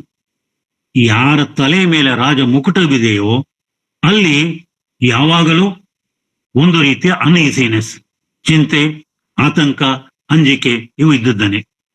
ಇದನ್ನು ನೋಡಿದಾಗ ನನಗೆ ಏನ್ ನೆನಪಾಗ್ತದೆ ಅಂದ್ರೆ, ಇಂಥದೇ ಒಂದು ಸನ್ನಿವೇಶ ಶೇಕ್ಸ್ಪಿಯರನ ಮ್ಯಾಕ್ಬೆತ್ ನಾಟಕದಲ್ಲಿಯೂ ಬರ್ತದೆ. ಡಂಕನ್ ರಾಜನನ್ನ ಕೊಲೆ ಮಾಡಿದ ಮೇಲೆ ಮ್ಯಾಕ್ಬೆತ್ನಿಗೆ ಎಲ್ಲಿಯೋ ತಾನು ರಾಜನನ್ನು ಕೊಂದಿಲ್ಲ, ನಿದ್ದೆಯನ್ನ ಕೊಂದುಬಿಟ್ಟೇನೆ ಅನ್ನುವಂಥ ಒಂದು ಆತಂಕ ಕಾಡುತ್ತದೆ. ಅವನಿಗೆ ಯಾರೋ ಎಚ್ಚರಿಕೆಯನ್ನು ಕೊಟ್ಟಂತೆ ಒಂದು ಧ್ವನಿ ಕೇಳಿ ಬರ್ತದೆ. ಇದು ಮ್ಯಾಕ್ಬೆತ್ ನಾಟಕದಲ್ಲಿ ಬರುವಂತಹ ಮಾತು. Sleep no more, Macbeth had murdered sleep. ಮ್ಯಾಕ್ಬೆತ್ ಕೊಂದಿರೋದು ಡಂಕನ್ ರಾಜನಲ್ಲ, ನಿದ್ದೆಯನ್ನ. ಅದು ಎಂಥ ನಿದ್ದೆ? The innocent sleep, sleep that knits up the ರಿಬಲ್ sleeve of care, the death of each day life, sore labor's bath, balm of hurt minds, great nature's second course, chief nourisher in life's feast. ನಿದ್ದೆಗೆ ಎಷ್ಟೊಂದು ಮಹತ್ವ ಇದೆ. ಅದು ನಮ್ಮ ನೊಂದ ಮನಸ್ಸಿಗೆ ಶಾಂತಿಯನ್ನು ಕೊಡುತ್ತದೆ, ಬಳಲಿದಂತಹ ದೇಹಕ್ಕೆ ವಿಶ್ರಾಂತಿಯನ್ನು ಕೊಡುತ್ತದೆ. ನಮ್ಮ ಸಂಪೂರ್ಣ ಒಂದು ಸೌಂಡ್ ಸ್ಲೀಪ್ ಅಂದರೆ ನಿರಾಳವಾದಂತಹ ನಿದ್ದೆಯಾದರೆ ದೇಹ ಚೇತರಿಸಿಕೊಂಡು ಚೈತನ್ಯವನ್ನು ಮತ್ತೆ ಪುನಃ ಮಾಡುತ್ತದೆ. ಇಂಥ ಒಂದು ನಿದ್ದೆ ರಾಜನಿಗೆ ಇಲ್ಲ, ಸಾಮಾನ್ಯ ಮನುಷ್ಯರಿಗೆ ಇರೋದು, ರಾಜನಿಗೆ ಇಲ್ಲ. ಈ ಮಾತನ್ನು ನಾನು ಹೇಳಲಿಕ್ಕೆ ಕಾರಣ ಏನು ಅಂತಂದ್ರೆ, ಯಾವ ರೀತಿ ರಾಜನನ್ನ ಪದಚ್ಯುತ್ಥಾನಾಧಿಕಾರಕ್ಕೆ ಬಂದು ಎಲ್ಲಿ ತನಗೂ ಇದೇ ಗತಿ ಬರಬಹುದು ಅನ್ನುವಂತಹ ಒಂದು ಅಂಜಿಕೆಯಿಂದ ರಾಜ ಈ ರೀತಿ ನಿದ್ದೆಗಾಗಿ ಹಂಬಲಿಸೋದು. ಆದರೆ ಅದೇನೇ ಇರಲಿ, ರಾಜ ಈ ರೀತಿ ಇದ್ದಾಗ ಕೊನೆಗೆ ಎಲ್ಲ ಈ ಆತಂಕ ದೂರಾಗಿ ಬಂಡುಕೋರರ ಸದ್ದಡಗಿ ಎಲ್ಲ ಸುಖಾಂತವಾಗಿ ನಡೆಯುವಾಗ ಅವನ ಮಗ ಬಂದು ಮತ್ತೆ ಅವನು ತಾನು ಇಲ್ಲಿವರೆಗೆ ಏನು ಜೀವನವನ್ನು ಸಾಗಿಸಿದ್ದ ಆ ಜೀವನವನ್ನು ಬಿಟ್ಟುಕೊಟ್ಟು ಈಗ ರಾಜನಿಗೆ ಬಂದು ತನ್ನ ಪಿತೃ ವಾತ್ಸಲ್ಯವನ್ನು ತೋರಿಸಿ, ರಾಜ ಗಾಢ ನಿದ್ರೆಯಲ್ಲಿದ್ದಾಗ ಪಾಪ ರಾಜ ತೀರ್ಕೊಂಡಾರ ಅಂತ ತಿಳ್ಕೊಂಡು ಆ ರಾಜ ಮುಕುಟವನ್ನ ತೆಗೆದುಕೊಂಡು ಮಗ್ಗುಳಿನ ಕೋಣೆಯಲ್ಲಿ ಹೋಗಿ ದೀರ್ಘವಾದ ಆಳವಾದ ಚಿಂತನೆಯಲ್ಲಿ ತೊಡಗಿ ಮುದ್ದೆ ಕೆಲವು ಸಮಯದ ಮೇಲೆ ಬಂದು ಅಪ್ಪ ಮಗನ ಮುಖಾಮುಖಿಯಾಗಿ ಅಪ್ಪ ಮಗನಲ್ಲಿ ಆದಂತಹ ಬದಲಾವಣೆಯನ್ನು, ಪರಿವರ್ತನೆಯನ್ನು ಕಂಡು ಒಂದು ನಿಶ್ಚಿತವಾದಂಥ ಸಾವನ್ನು ಪಡೀತಾನೆ. ನಾನು ಯಾಕೆ ಕಥೆಯನ್ನ ಬಹಳ ತೀವ್ರವಾಗಿ ಮುಗಿಸ್ತಾ ಇದ್ದೇನೆ ಅಂದ್ರೆ, ನಾನು ವಾಚ್ ಕಡೆ ನೋಡ್ತಾ ಇದ್ದೇನೆ, ನನ್ನ ಅವಧಿ ಮುಗಿತಾ ಬಂದಿದೆ. ಅದಕ್ಕಾಗಿ ಈ ಉಂಡಾಡಿ ಗುಂಡರಾದಂಥ ರಾಜಕುಮಾರ ತನ್ನ ಜವಾಬ್ದಾರಿಯನ್ನು ಅರಿತುಕೊಂಡು ತಾನು ಮಾಡಿದಂತಹ ತಪ್ಪನ್ನು ತಿದ್ದಿಕೊಂಡು ತಂದೆಗೆ ಬಂದು ತಂದೆಯ ಬಗ್ಗೆ ತನಗಿದ್ದಂತಹ ಪ್ರೀತಿ ವಾತ್ಸಲ್ಯವನ್ನು ತೋರಿಸಿ, ತಂದೆಯ ಕೂಡ ತನ್ನ ಮಗ ತಾನು ತಿಳಿದುಕೊಂಡಷ್ಟು ದಾರಿಯನ್ನು ಬಿಟ್ಟಿಲ್ಲ, ಏನೋ ಯಾವುದೋ ಒಂದು ಕಾರಣದಿಂದ ಸ್ವಲ್ಪ ಅಡ್ಡ ದಾರಿಯನ್ನು ಹಿಡಿದಿದ್ರು ಕೂಡ ಈಗ ಸರಿಯಾದ ದಾರಿಗೆ ಬಂದು ಈ ರಾಜ್ಯದ ಹೊಣೆಯನ್ನು ಹೊರಲಿಕ್ಕೆ ತಯಾರನಾಗಿದ್ದಾನೆ, ಪ್ರಬುದ್ಧನಾಗಿದ್ದಾನೆ ಅನ್ನೋದನ್ನ ತಿಳ್ಕೊಂಡು ಅವನು ಜೆರೂಸಲೇಮಕ್ಕೆ ಹೋಗಿ ಧರ್ಮಯುದ್ಧದಲ್ಲಿ ಭಾಗವಹಿಸಲು ಇಚ್ಛೆಯುಳ್ಳವನಾಗಿದ್ದರೂ ಕೂಡ ಸದ್ಯದ ಮಟ್ಟಿಗೆ ಅದು ಅಸಾಧ್ಯವಾಗಿರೋದ್ರಿಂದ ತನ್ನ ಅರಮನೆಯಲ್ಲಿಯೇ ಒಂದು ವಿಶೇಷವಾದಂತಹ ಕೋಣೆ, ಜೆರೂಸಲೇಮ್ ಅಂತ ಅದ್ರ ಹೆಸರು, ಅಲ್ಲಿ ಪ್ರಾಣವನ್ನು ಬಿಡುತ್ತಾನೆ. ಮುಂದೆ ಅವನ ಮಗ ಈ ಪ್ರಿನ್ಸ್ ಹಾಲ್ ರಾಜನಾಗ್ತಾನೆ. ರಾಜನಾದ ಮೇಲೆ ಅಲ್ಲಿ ಅದ್ಭುತವಾದಂತಹ ಬದಲಾವಣೆ ಕಾಣುತ್ತದೆ. ಅಂದ್ರೆ ಆ ಬದಲಾವಣೆ ಏನು ಅಂತಂದ್ರೆ, ಇಲ್ಲಿವರೆಗೆ ತನ್ನ ಜೀವನವನ್ನ ಬಿಟ್ಟು, ಅಂದ್ರೆ ಈಗ ನಾನು ಉದ್ದೇಶಪೂರ್ವಕವಾಗಿ ಸಮಯದ ಅಭಾವದಿಂದ ಈ ಸಾಮಾನ್ಯ ಜನರು ಅವರ ಒಂದು ಮೋಜು ಮಸ್ತಿ, ಕುಣಿತ, ಹಾಡು ಹರಸು ಇವುಗಳಲ್ಲಿ ಯಾವ ರೀತಿ ಜೀವನ ಕಳೆಯುತ್ತಿದ್ರು, ಫಾಲ್ಸ್ಟಾಪ್ ಹೇಗೆ ಈ ರಾಜಕುಮಾರನು ಕೂಡ ಜೀವನ ಸಾಗಿಸ್ತಾ ಇದ್ದ, ಇವನ್ನೆಲ್ಲ ಹೇಳಲಿಕ್ಕೆ ಸಮಯದ ಅಭಾವ ಇದ್ದುದರಿಂದ ಈಗ ರಾಜನಾದಂತಹ ಈ ರಾಜಕುಮಾರನಿಗೆ ತನ್ನ ಹಳೆಯ ಸಹವಾಸ ಸರಿಯಲ್ಲ ಅಂತ ತಿಳ್ಕೊಂಡು ಲಾರ್ಡ್ ಚೀಫ್ ಜಸ್ಟಿಸ್ ಎದುರಿಗೆ ತನ್ನ ತಪ್ಪನ್ನು ಒಪ್ಪಿಕೊಂಡು ಅವನ ಎದುರಿಗೇನೆ ಫಾಲ್ಸ್ಟಾಫ್ನಿಗೆ ಶಿಕ್ಷೆಯನ್ನು ವಿಧಿಸಿ ಅವನ ಸಹವಾಸ ದೂರವಾಗಿ ಒಳ್ಳೆಯದಾಗುವಂತಹ ಒಂದು ಭರವಸೆಯನ್ನ ಎಲ್ಲರಿಗೂ ಕೊಟ್ಟು ಅವನು ಆಡಳಿತ ಸೂತ್ರವನ್ನ ಕೈಗೆ ವಹಿಸಿಕೊಳ್ತಾನೆ ಅಂತ ಈ ನಾಟಕ ಮುಕ್ತಾಯವಾಗುತ್ತದೆ. ಅಂದ್ರೆ ಮುಖ್ಯವಾಗಿ ನಾವಿಲ್ಲಿ ಗಮನಿಸಬೇಕಾದದ್ದು ಏನು ಅಂದ್ರೆ, ಹೆನ್ರಿ ದ ಫೋರ್ತ್ ಇವನ ಕಾಲದಲ್ಲಿ ನಡೆದಂತ ಈ ಎಲ್ಲ ಒಳಸಂಚುಗಳು, ಪಿತುರುಗಳು ಕೊನೆಗೊಂಡು ದೇಶ ಒಂದು ಸುಖ, ಶಾಂತಿ, ಸಮೃದ್ಧಿಯ ಕಡೆಗೆ ವಾಲುತ್ತದೆ. ಮತ್ತು ಹೆನ್ರಿ ದ ಫಿಫ್ತ್ ಇವರ ಒಂದು ನೇತೃತ್ವದಲ್ಲಿ ರಾಜ್ಯ ಸುಭದ್ರವಾದಂಥ, ಸುಸ್ಥಿರವಾದಂಥ ಆಡಳಿತವನ್ನು ಪಡೆದು ದೇಶದ ಹೊರಗಿನ ಶತ್ರುಗಳನ್ನ ಸದೆಬಡಿದು ದೇಶದಲ್ಲಿ ಆಂತರಿಕ ಶತ್ರುಗಳನ್ನ ನಿಗ್ರಹಿಸಿ ಒಂದು ಒಳ್ಳೆಯ ಆಡಳಿತ ಸೂಚನೆ ಕೊಡುವಲ್ಲಿ ನಾಟಕ ಮುಕ್ತಾಯವಾಗ್ತದೆ. ಹೀಗೆ ಈ ನಾಟಕ ಒಬ್ಬ ಒಳ್ಳೆಯ ರಾಜ ಹೇಗೆ ಇರಬೇಕು ಅನ್ನೋದರ ಚಿತ್ರಣವನ್ನು ಕೊಡ್ತದೆ. ಅದರ ಸಂಪೂರ್ಣ ಒಂದು ಚಿತ್ರ ಹೆನ್ರಿ ದ ಫಿಫ್ತ್ ನಾಟಕದಲ್ಲಿ ಬರ್ತಿದೆ. ಈಗ ಈ ನಾಟಕ ಒಂದು ರೀತಿಯಿಂದ ಶೇಕ್ಸ್ಪಿಯರನ ಆದರ್ಶ ರಾಜದ ಕಲ್ಪನೆಯನ್ನು ಕೊಡ್ತದೆ. ಆದರ್ಶ ರಾಜ ಅಂದ್ರೆ ರಾಜಕೀಯವಾಗಿ, ನೈತಿಕವಾಗಿ ಅಲ್ಲ. ಯಾಕೆಂದ್ರೆ ಆ ರಾಜಕುಮಾರನ ಪ್ರಾರಂಭದ ಜೀವನವನ್ನ ಆ ನಂತರ ಜೀವನ ನೋಡಿದಾಗ ಅದು ನೈತಿಕ ದೃಷ್ಟಿಯಿಂದ ಕೆಲವೊಂದು ಲೋಪದೋಷಗಳು ಕಂಡು ಬರುವುದು. ಆದ್ರೆ ಆಡಳಿತಗಾರನ ದೃಷ್ಟಿಯಿಂದ ಅವನು ಕೈಗೊಂಡಂತಹ ಎಲ್ಲ ಕ್ರಮಗಳು ಸಮರ್ಥನೀಯವಾದದ್ದು ಎಂಬುದನ್ನ ಈ ನಾಟಕ ಎತ್ತಿ ತೋರಿಸ್ತದೆ. ಹೀಗೆ ಈ ನಾಟಕಗಳ ಮೂಲಕ ಶೇಕ್ಸ್ಪಿಯರ್ ಒಂದು ಒಳ್ಳೆಯ ಆಡಳಿತಗಾರ ಮತ್ತು ತನ್ಮೂಲಕ ದೇಶ ಅದರಿಂದ ಯಾವ ರೀತಿಯ ಒಂದು ಒಳ್ಳೆಯ ಆಡಳಿತವನ್ನು ಕಾಣಬಹುದು ಅನ್ನ ತೋರಿಸಿಕೊಡುವ ಉದ್ದೇಶವನ್ನು ಹೊಂದಿದ್ದು ಈ ನಾಟಕದಲ್ಲಿ ಅದು ಸಫಲವಾಗಿ ಚಿತ್ರಿತವಾಗಿ ಅಂತ ಹೇಳ್ತಾ, ಈ ಒಂದು ನನ್ನ ಕೆಲವು ವಿಚಾರಗಳನ್ನ ಮತ್ತು ಸಮಯದ ಅಭಾವದ ಮೂಲಕ ಅನೇಕ ಸಂದರ್ಭಗಳನ್ನ ಹೇಳದೇ ಇರುವುದಕ್ಕೆ ವಿಷಾದವನ್ನು ಪಡಿಸ್ತಾ ಈ ಅವಕಾಶವನ್ನ ನನಗೆ ಒದಗಿಸಿಕೊಟ್ಟದಕ್ಕಾಗಿ ಮತ್ತೊಮ್ಮೆ ಧಾರವಾಡ ಕಟ್ಟೆ, ಮಹರ್ಷಿ ವಾಲ್ಮೀಕಿ ವಿಶ್ವವಿದ್ಯಾಲಯ ಹಾಗೂ CVJ ಪಬ್ಲಿಕೇಶನ್ಸ್ ಎಲ್ಲ ಪದಾಧಿಕಾರಿಗಳಿಗೆ, ವಿಶೇಷವಾಗಿ ಸನ್ಮಿತ್ರರಂತ ಬಸವರಾಜ್ ಡೋಣೂರ್ ಅವರಿಗೆ ಹಾಗೂ ಪ್ರಧಾನ ಕಾರ್ಯದರ್ಶಿ ಅಂತ ವಿಜಯಲಕ್ಷ್ಮಿ ರೆಡ್ಡಿ ಅವರಿಗೆ ಹೃತ್ಪೂರ್ವವಾದಂತಹ ಕೃತಜ್ಞತೆಯನ್ನು ಹೇಳ್ತಾ ನನ್ನ ಮಾತುಗಳನ್ನು ಇಲ್ಲಿವರೆಗೆ ಆಲಿಸಿದ ಎಲ್ಲ ಶ್ರೋತೃಗಳಿಗೆ ಧನ್ಯವಾದಗಳನ್ನು ಅರ್ಪಿಸ್ತಾ ನನ್ನ ಮಾತುಗಳನ್ನು ಮುಗಿಸ್ತೇನೆ. ನಮಸ್ಕಾರ. ಧನ್ಯವಾದಗಳು ಸರ್. ಮತ್ತೆ ಚರ್ಚೆಯಲ್ಲಿ ನಿಮ್ಮೊಂದಿಗೆ ಮತ್ತೆ ಭಾಗಿಯಾಗುತ್ತೇವೆ. ಈಗ ಅಧ್ಯಕ್ಷೀಯ ನುಡಿಗಳು ಪ್ರೊಫೆಸರ್ ಬಸವರಾಜ್ ಡೋಣೂರ್, ಮಾನ್ಯ ನಿರ್ದೇಶಕರು, ಅಧ್ಯಯನಾಂಗ, ಕರ್ನಾಟಕ ಕೇಂದ್ರೀಯ ವಿಶ್ವವಿದ್ಯಾಲಯ ಕಲಬುರಗಿ. Sir please. ಎಲ್ಲರಿಗೂ ನಮಸ್ಕಾರ. ಶಿವರಾಜ್, ನನ್ನ ಧ್ವನಿ ಕೇಳಿಸ್ತದಲ್ಲ? ಹಾ ಸರ್.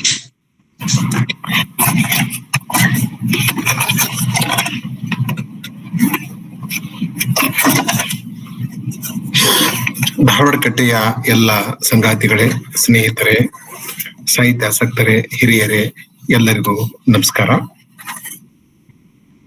ಹಿರಿಯರಾದ, ಚಿಂತಕರಾದ, ಲೇಖಕರಾದ, ಇಂಗ್ಲಿಷ್ ಪ್ರಾಧ್ಯಾಪಕರಾದ, ಧಾರವಾಡ ಕಟ್ಟೆಯ ಹಿತೈಷಿಗಳಾದ VT ನಾಯಕ ಸರು ಇಲ್ಲಿಯವರೆಗೆ ಮಾತನಾಡಿದ್ರು. ಶೇಕ್ಸ್ಪಿಯರ್ನ ಹೆನ್ರಿ ಫೋರ್ತ್ ಭಾಗ 2 ನಾಟಕದ ಕುರಿತು ಅವರು ಸುಮಾರು 60 ನಿಮಿಷಗಳ ಕಾಲ ಮಾತನಾಡಿದ್ರು. ಶೇಕ್ಸ್ಪಿಯರ್ನ ಬಗ್ಗೆ, ಅವನ ಬೇರೆ ಬ್ರಿಟಿಷ್ ಐತಿಹಾಸಿಕ ನಾಟಕಗಳ ಬಗ್ಗೆ, ವಿಶೇಷವಾಗಿ ನಾಲ್ಕನೇ ಹೆನ್ರಿಯ 2ನೇ ಭಾಗದ ನಾಟಕದ ಬಗ್ಗೆ ಅನೇಕ ಮಾತುಗಳನ್ನ ನಾಯಕರು ಆಡಿದ್ರು. ಇಂಗ್ಲಿಷ್ ಪ್ರಾಧ್ಯಾಪಕರಾಗಿ ಸೇವೆಯನ್ನು ಸಲ್ಲಿಸಿದ ವಿ.ಟಿ. ನಾಯಕರು ಶೇಕ್ಸ್ಪಿಯರ್ ಅನ್ನ ಬಹಳ ಚೆನ್ನಾಗಿ ಅರ್ಥಪಡಿಸಿದ್ದಾರೆ ಮತ್ತು ಅಷ್ಟೇ ಚೆನ್ನಾಗಿ ಅವನ ಈ ಮಹತ್ವದ ನಾಟಕವನ್ನ ನಮಗೆ ಅರ್ಥ ಮಾಡಿಕೊಳ್ಳಲು ಸಹಾಯ ನೀಡಿದ್ದಾರೆ. ಬಹಳ ಒಳ್ಳೆಯ ನೀಡಿದ್ದಾರೆ. ಪ್ರಾರಂಭದಲ್ಲಿ ನಾನು ಧಾರವಾಡ ಕಟ್ಟೆಯ ಬಗ್ಗೆ ನಾಯಕ್ ಸರ್ ಅವರಿಗೆ ಕೃತಜ್ಞತೆಗಳನ್ನು ಮತ್ತು ಧನ್ಯವಾದ ಇಷ್ಟಪಡ್ತೇನೆ. ಈ ನಾಟಕದ ವಸ್ತುವಿನ ಕುರಿತು ಮಾತ್ರ ಮಾತನಾಡಲಿಲ್ಲ, 4ನೇ ಹೆನ್ರಿಯ ವ್ಯಕ್ತಿತ್ವದ ಬಗ್ಗೆ, ಅವನ ಆಡಳಿತದ ಬಗ್ಗೆ, ಅವನ ಕನಸುಗಾರಿಕೆ ಬಗ್ಗೆ ಮತ್ತು ಅವನ ಹೊಣೆಗಾರಿಕೆ ಬಗ್ಗೆ, ಇಂಥ ಅನೇಕ ಸಂಗತಿಗಳ ಬಗ್ಗೆ ಅವರು ಅನೇಕ ಮಾತುಗಳನ್ನ ಆಡಿದರು. ಸಾಮಾನ್ಯವಾಗಿ ಒಂದು ಓದುವಿಗೆ ಸಿಗದ ಅನೇಕ ಸಂಗತಿಗಳನ್ನ ಅವರು ನಮಗೆ ದೊರಕಿಸಿಕೊಟ್ರು. ಅಷ್ಟೇ ಅಲ್ಲದೆ ಈ ನಾಟಕದ ವಿಶ್ಲೇಷಣೆಯ ಸಂದರ್ಭದಲ್ಲಿ ಅವರು ಗಿರೀಶ್ ಕಾರ್ನಾಡ್ರನ್ನ ನೆನ್ಪು ಮಾಡಿಕೊಂಡ್ರು ಮತ್ತು ವಿಶೇಷವಾಗಿ ತುಗ್ಲಕ್ ನಾಟಕವನ್ನ ನೆನ್ಪು ಮಾಡಿಕೊಂಡ್ರು. ಅದರಿಂದ ನನಗೆ ಬಹಳ ಸಂತೋಷ ಅನ್ನಿಸ್ತು. ಯಾಕಂದ್ರೆ ತುಗ್ಲಕ್ ನಾಟಕವನ್ನ ನಾನು ಮೊದಲ ಸಲ ಓದಿದಾಗ ಅನೇಕ ವರ್ಷಗಳ ಹಿಂದೆ, ಸುಮಾರು 30-35 ವರ್ಷಗಳ ಹಿಂದೆ ನಾಟಕವನ್ನ ನಾನು ಓದಿದೆ. ಕೀರ್ತಿನಾಥ್ ಕುರ್ತಕೋಟಿಯವರು ನಮ್ಮಿಬ್ಬರಿಗೂ ವಿದ್ಯಾಗುರುಗಳು. ಅವ್ರ ಜೊತೆ ನಾನು ಶೇಕ್ಸ್ಪಿಯರ್ನ ಬ್ರಿಟಿಷ್ ಐತಿಹಾಸಿಕ ನಾಟಕಗಳ ಬಗ್ಗೆ ಚರ್ಚೆ ಮಾಡ್ತಾ ಇದ್ದೆ. ಜೊತೆಗೆ ಗಿರೀಶ್ ಕಾರ್ನಾಡ್ರ ತುಗ್ಲಕ್ ನಾಟಕದ ಬಗ್ಗೆ ಕೂಡ ಮಾತನಾಡ್ತಾ ಇದ್ದೆ, ಚರ್ಚೆ ಮಾಡ್ತಾ ಇದ್ದೆ. ಸೊ ಈ ತುಗ್ಲಕ್ ನಾಟಕದ ಮೂಲ ಹೆನ್ರಿ ಫೋರ್ತದಲ್ಲಿದೆ ಅಂತ ನನಗೆ ಅನಿಸ್ತದೆ. ಅದ್ರ ಬಗೆಗೆ ಒಂದು ವಿಶೇಷ ಉಪನ್ಯಾಸವನ್ನ ನಾಯಕ್ ಸರ್ ಅವರೇ ನೀಡಬಹುದು. ಅನೇಕ ಹೋಲಿಕೆಗಳು, ಸಾಮ್ಯಗಳಿವೆ. ನಾವ್ಯಾರು ಅವಸರದ ತೀರ್ಮಾನಕ್ಕೆ ಬರುವ ಅಗತ್ಯವಿಲ್ಲ. ಗಿರೀಶ್ ಕಾರ್ನಾಡ್ರು ಈ ನಾಟಕವನ್ನ ಇಮಿಟೇಟ್ ಮಾಡಿದ್ದಾರೆ ಅಂತಕ್ಕಂಥ ಅವಸರದ ಹೇಳಿಕೆಯನ್ನ ನೀಡಬೇಕಾದ ಅಗತ್ಯವಿಲ್ಲ. ಯಾಕಂದ್ರೆ ಅವರು ಕನ್ನಡದ ಭಾರತೀಯ ಅತ್ಯಂತ ಪ್ರತಿಭಾವಂತ ನಾಟಕರಲ್ಲಿ ಒಬ್ರು ಆಗಿದ್ರು. ತುಗ್ಲಕ್ ನಾಟಕ ತುಂಬಾ ಮಹತ್ವದ ನಾಟಕ. ಇಟ್ ವಾಸ್ ಈಸ್ ಕ್ಲಾಸಿಕ್, ಅದರಲ್ಲಿ ಎರಡು ಮಾತಿಲ್ಲ. ಆಮೇಲೆ ಈ ನಾಟಕದ ಬಗ್ಗೆ ಚರ್ಚೆ ಮಾಡ್ಲಿಕ್ಕೆ ಸಾಧ್ಯ ಇದೆ ಅನ್ನೋದನ್ನ ತೋರಿಸ್ಕೊಟ್ರು. This is one of the important outcomes of his talk. ಅವರ ಹಿಂದಿನ ಭಾಷಣದ ಅತ್ಯಂತ ಮಹತ್ವದ ಪ್ರತಿಫಲನ. ಇಂಥ ಒಂದು ಸಾಧ್ಯತೆ ಇದೆ ಅನ್ನೋದನ್ನ ಅವರು ನಮಗೆ ತೋರಿಸ್ಕೊಟ್ರು. ಅವರ ಮಾತಿಗೆ ಪೂರಕವಾಗಿ ನಾನು ಕೆಲವು ನಿಮಿಷಗಳಲ್ಲಿ ಕೆಲವು ಮಾತನಾಡ್ತೇನೆ, ಮತ್ತೆ ನೀವು ಚರ್ಚೆಯನ್ನ ಮುಂದುವರಿಸಬಹುದು. ನಿನ್ನೆ ನಾನು ಈಗ ದೆಹಲಿಯಲ್ಲಿದ್ದೇನೆ. ನಿನ್ನೆ ಕರ್ನಾಟಕದ ಒಂದು 4 ಜನ ಸ್ನೇಹಿತರು ಸೇರಿಕೊಂಡು NSTಯಲ್ಲಿ ಒಂದು ನಾಟಕವನ್ನ ನೋಡಿ ಬಂದಿವೆ. NSTಯಲ್ಲಿ ಈಗಲೂ ಗಿರೀಶ್ ಕಾರ್ನಾಡ್ರ ಭಾವಚಿತ್ರ ಇದೆ, ಕಂಬಾರರ ಭಾವಚಿತ್ರ ಇದೆ. ತುಗ್ಲಕ್ ನಾಟಕ ಕೂಡ ದೆಹಲಿಯಲ್ಲಿ ಪ್ರದರ್ಶನಗೊಂಡಿತ್ತು. ಯಾವ ಥಿಯೇಟರ್ದಲ್ಲಿ ಅದು ಪ್ರದರ್ಶನಗೊಂಡಿತ್ತು ಅಂತ ನನಗೆ ಗೊತ್ತಿಲ್ಲ. ಆದ್ರೆ BV ಕಾರಂತರ ಅಭಿಮಾನಿಗಳು ಇನ್ನೂ ದೆಹಲಿಯಲ್ಲಿ ಅನೇಕ ಜನ ಹಿರಿಯರಿದ್ದಾರೆ. ನಾವು ಕರ್ನಾಟಕದವರು ಎಂದು ಹೇಳಿದಾಗ ಅವರು BV ಕಾರಂತರ ಬಗ್ಗೆ, ಕಾರ್ನಾಡ್ರ ಬಗ್ಗೆ ವಿಚಾರ ಚರ್ಚೆಯನ್ನ ಮಾಡಿದ್ರು. ಇನ್ನು ಈ ನಾಟಕದ ಬಗ್ಗೆ ಕೆಲವು ಮಾತುಗಳನ್ನ ನಾನು ಹೇಳ್ತೇನೆ, ಹೆಚ್ಚು ಚರ್ಚೆ ಆಗ್ಬೇಕು ಅನ್ನೋ ಕಾರಣದಿಂದ. ನನಗೆ ಈ ನಾಟಕ ಬಹಳ ಇಷ್ಟವಾದಂತ ನಾಟಕ. ಶೇಕ್ಸ್ಪಿಯರ್ನ ಎಲ್ಲಾ ಬ್ರಿಟಿಷ್ ಐತಿಹಾಸಿಕ ನಾಟಕಗಳು ನನಗೆ ಬಹಳ ಪ್ರಿಯವಾದ ನಾಟಕಗಳು. ಆದ್ರೆ ಒಂದು ಸಮಸ್ಯೆ ಏನಂದ್ರೆ, ಕಾರ್ನಾಡ್ರು ತುಗ್ಲಕ್ ನಾಟಕ ಬರೆದ್ರು, ಆಮೇಲೆ the dream of Tipu Sultan ಬರೆದ್ರು, ಕೊನೆಗೆ ರಕ್ಕಸದಂಗಡಿ ನಾಟಕವನ್ನ ಬರೆದ್ರು, ಅದ್ರ ಮಧ್ಯೆ ತಲೆದಂಡ ನಾಟಕವನ್ನು ಬರೆದ್ರು. ಒಂದು 4 ಐತಿಹಾಸಿಕ ನಾಟಕಗಳನ್ನ ಬರೆದ್ರು. ಆದ್ರೆ ಈ 4 ನಾಟಕಗಳ ಐತಿಹಾಸಿಕತೆಗೆ ಸಂಬಂಧಿಸಿದಂತೆ, ಅವುಗಳ ಶಿಲ್ಪ ವಸ್ತುಗಳಿಗೆ ಸಂಬಂಧಿಸಿದಂತೆ ಅನೇಕ ಪ್ರಶ್ನೆಗಳು, ಸಮಸ್ಯೆಗಳು ಹುಟ್ಟಿಕೊಂಡಿವೆ. ಯಾಕೆ ಅನ್ನೋದು ಒಂದು ಪ್ರಶ್ನೆ. ನಾಯಕ್ ಸರ್ ಪ್ರಾರಂಭದಲ್ಲಿ ಹೇಳಿದ್ರು, ಶೇಕ್ಸ್ಪಿಯರ್ನಿಗೆ ಒಂದು ಅದ್ಭುತವಾದಂತ ರಿಲಯಬಲ್ ಸೋರ್ಸ್ ಇತ್ತು, ಒಂದು ನಂಬಿಕೆಗೆ ಅರ್ಹವಾದ ಅಥೆಂಟಿಕ್ ಆದಂತ ಒಂದು ಸೋರ್ಸ್ ಇತ್ತು. ಹಾಲಿನ್ಶೆಡ್ ಕ್ರಾನಿಕಲ್ಸ್ ಇದ್ವು. ನಮಗೇನಾಗಿದೆ ಅಂದ್ರೆ, ನಮಗೆ ನಿಜವಾದ ಇತಿಹಾಸವೇ ಗೊತ್ತಿಲ್ಲ, ಅಥವಾ ನಿಜವಾದ ಇತಿಹಾಸ ಯಾವುದು ಎಂದು ತಿಳಿದುಕೊಳ್ಳಿಕ್ಕೆ ಸಾಧ್ಯ ಆಗದಂತ ಒಂದು ಸಂದರ್ಭದಲ್ಲಿ ನಾವೆಲ್ಲ ಬದುಕ್ತಾ ಇದ್ದೇವೆ. ಯಾವುದು ಭಾರತೀಯರಿಗೆ ಯಾವ್ದು ಇತಿಹಾಸ ಇದೆ? ಕೆಲವರು ಹೇಳ್ತಾರೆ, ಉದಾಹರಣೆಗೆ ಶಿವಾಜಿ ಒಬ್ಬ ದೊಡ್ಡ ಸಾಮ್ರಾಟ್ನಾಗಿದ್ದ ಅಂತ ಒಂದು ಇತಿಹಾಸ ಹೇಳ್ತದೆ. ಇನ್ನೊಬ್ಬ ಇಲ್ಲ, ಶಿವಾಜಿ ಅವನು ರಾಜನೇ ಆಗಿರ್ಲಿಲ್ಲ, ಅವನು ಸಾಮ್ರಾಟ್ನೇ ಆಗಿರ್ಲಿಲ್ಲ ಅಂತಕ್ಕಂಥ ವರ್ಷನ್ ಕೂಡ ನಮ್ಮಲ್ಲಿ ಇವೆ. ಕರ್ನಾಟಕವನ್ನ ಅನೇಕ ರಾಜಮನೆತನಗಳು 300 ವರ್ಷ 400 ವರ್ಷ ಆಳಿದಂತ ರಾಜಮನೆತನಗಳು ಇಲ್ಲಿವೆ. ಆದ್ರೆ ನಮಗೆ ನಿಜವಾದ ಇತಿಹಾಸದ ಒಂದು ಆಕಾರ ಗ್ರಂಥಗಳು ಸಿಗ್ತಾ ಇಲ್ಲ. ಹೀಗಾಗಿ ನಾವು ನಮ್ಮ ನಾಟಕರು ಒಳ್ಳೆಯ ನಾಟಕಗಳನ್ನ ಬರಲಿಕ್ಕೆ ಸಾಧ್ಯ ಆಗ್ಲಿಲ್ಲ. ಶೇಕ್ಸ್ಪಿಯರ್ಗೆ ಸಾಧ್ಯ ಆಯ್ತು, ಅವನಿಗೆ ಒಬ್ಬ ಪ್ಲೂಟಾರ್ಕ್ ಸಿಕ್ಕ, ಹೀಗಾಗಿ ಗ್ರೀಕ್ ಐತಿಹಾಸಿಕ ನಾಟಕಗಳನ್ನ ಶೇಕ್ಸ್ಪಿಯರ್ಗೆ ಬರ್ಲಿಕ್ಕೆ ಸಾಧ್ಯ ಆಯ್ತು. ಹಾಲಿನ್ಶೆಟ್ ಸಿಕ್ಕ, ಕ್ರಾನಿಕಲ್ಸ್ ಸಿಕ್ಕು, ಅದರ ಆಧಾರದ ಮೇಲೆ ಅದ್ಭುತವಾದ ಬ್ರಿಟಿಷ್ ನಾಟಕಗಳನ್ನ ಶೇಕ್ಸ್ಪಿಯರ್ ಬರೆದ. ಈ ಹೆನ್ರಿ ಫಿಫ್ತ್ ನಾಟಕ, ಅದ್ರ ಬಗೆಗೆ ಸರ್ ಬಹಳಷ್ಟು ಸಂಗತಿಗಳನ್ನು ಹೇಳಿದ್ರು. ನಾನು 2-3 ನಿಮಿಷಗಳಲ್ಲಿ ಕೆಲವು ಮಾತುಗಳನ್ನ ಹೇಳ್ತೇನೆ. ದೊರೆ ಪ್ರಾರಂಭದಲ್ಲಿ ಬಹಳ ಸುಸ್ತಾದಂತೆ ಕಾಣ್ತಾನೆ, ಅನಾರೋಗ್ಯಕ್ಕೆ ಈಡಾದಂತೆ ಕಾಣ್ತಾರೆ. ಅದು ಅನ್ಈಸಿನೆಸ್ ಅನ್ನೋ ಅಂತ ಹೇಳಿದ್ರಲ್ಲ, uneasiness lies the head that wares the crown, ಬಹಳ ಅದ್ಭುತವಾದಂತ ಒಂದು ಸಾಲು. ಇದು ಪ್ರತಿಯೊಬ್ಬ ರಾಜನಿಗೆ ಕಾಡುವಂತ ಒಂದು ಸಮಸ್ಯೆ. ಕೇವಲ ರಾಜ ಅಲ್ಲ, ಯಾವುದೇ ಅಧಿಕಾರ ಇರಲಿ, ಒಂದು ಕುಟುಂಬದ ನಿರ್ವಹಣೆ, ಕುಟುಂಬದ ಮುಖ್ಯಸ್ಥ ಕೂಡ ಅವನ ತಲೆನೂ ಚಿಂತೆಗಳಿಂದ ತುಂಬಿರ್ತದೆ. ಒಂದು ಸಣ್ಣ ಕಾಲೇಜಿನ ಮುಖ್ಯಸ್ಥರಾಗ್ರಿ ಅಥವಾ ಒಂದು ವಿಶ್ವವಿದ್ಯಾಲಯದ ಕುಲಪತಿ ಆಗ್ರಿ, ಏನೇ ಆದ್ರಿ, ಬಟ್ ಅಧಿಕಾರದ ಸ್ಥಾನದಲ್ಲಿ ಕುಳಿತರೆ ನಿಮ್ಮ ತಲೆ ನಿಶ್ಚಿತ. ಸಮಾಧಾನ ಶಾಂತಿ ಇರೋದೇ ಇಲ್ಲ. ಹೀಗಾಗಿ ಸಮಾಧಾನ ಶಾಂತಿ ನೆಮ್ಮದಿಯನ್ನ ಕಳೆದುಕೊಳ್ಳಲು ಸಿದ್ಧರಿರೋರು ಮಾತ್ರ ಅಧಿಕಾರ, ಇಲ್ಲದಿದ್ರೆ ಅಧಿಕಾರಕ್ಕೆ ಬರುವ ಅಗತ್ಯವಿಲ್ಲ. 2 ಹಾದಿಗಳಿದಾವೆ, ಒಂದು ಸಂತನಾಗ್ಬೇಕು, ಇಲ್ಲ ಸಾಮ್ರಾಟ್ನಾಗ್ಬೇಕು. ಒಂದ್ಸಲ ಸಾಮ್ರಾಟ್ನಾದವನು ಕೂಡ ಸಂತನಾದ ಉದಾಹರಣೆ ಇದೆ. ಉದಾಹರಣೆಗೆ ಸಾಮ್ರಾಟ್ ಅಶೋಕ್ ಯುದ್ಧವನ್ನ ಮಾಡ್ತಾನೆ, ಕಳಿಂಗ ಯುದ್ಧವನ್ನ ಮಾಡ್ತಾನೆ, ಯುದ್ಧದಲ್ಲಿ ಗೆಲ್ತಾನೆ, ಗೆದ್ದ ಮೇಲೆ ಅವನಿಗೆ ವೈರಾಗ್ಯ ಬರ್ತದೆ, ಅದೆಲ್ಲ ನಾವು ಕೇಳಿದ್ದೇವೆ. ಸೊ ಶೇಕ್ಸ್ಪಿಯರ್ ಇದ್ರ ಬಗ್ಗೆ ಬಹಳಷ್ಟು ನಮ್ಮನ್ನ ಗಾಢವಾದ ಚಿಂತನೆಗೆ, ಆಲೋಚನೆ ಮಾಡ್ಲಿಕ್ಕೆ ಹಚ್ತಾನೆ. ಏನಂದ್ರೆ, ಅಧಿಕಾರ ಸುಖಕ್ಕಿಂತ ಹೆಚ್ಚು ದುಃಖ ತರ್ತದೆ. ಇದು ಇದರಲ್ಲಿ ಎಲ್ಲರೂ ಒಪ್ಪಿಕೊಳ್ಳುವ ಮಾತು.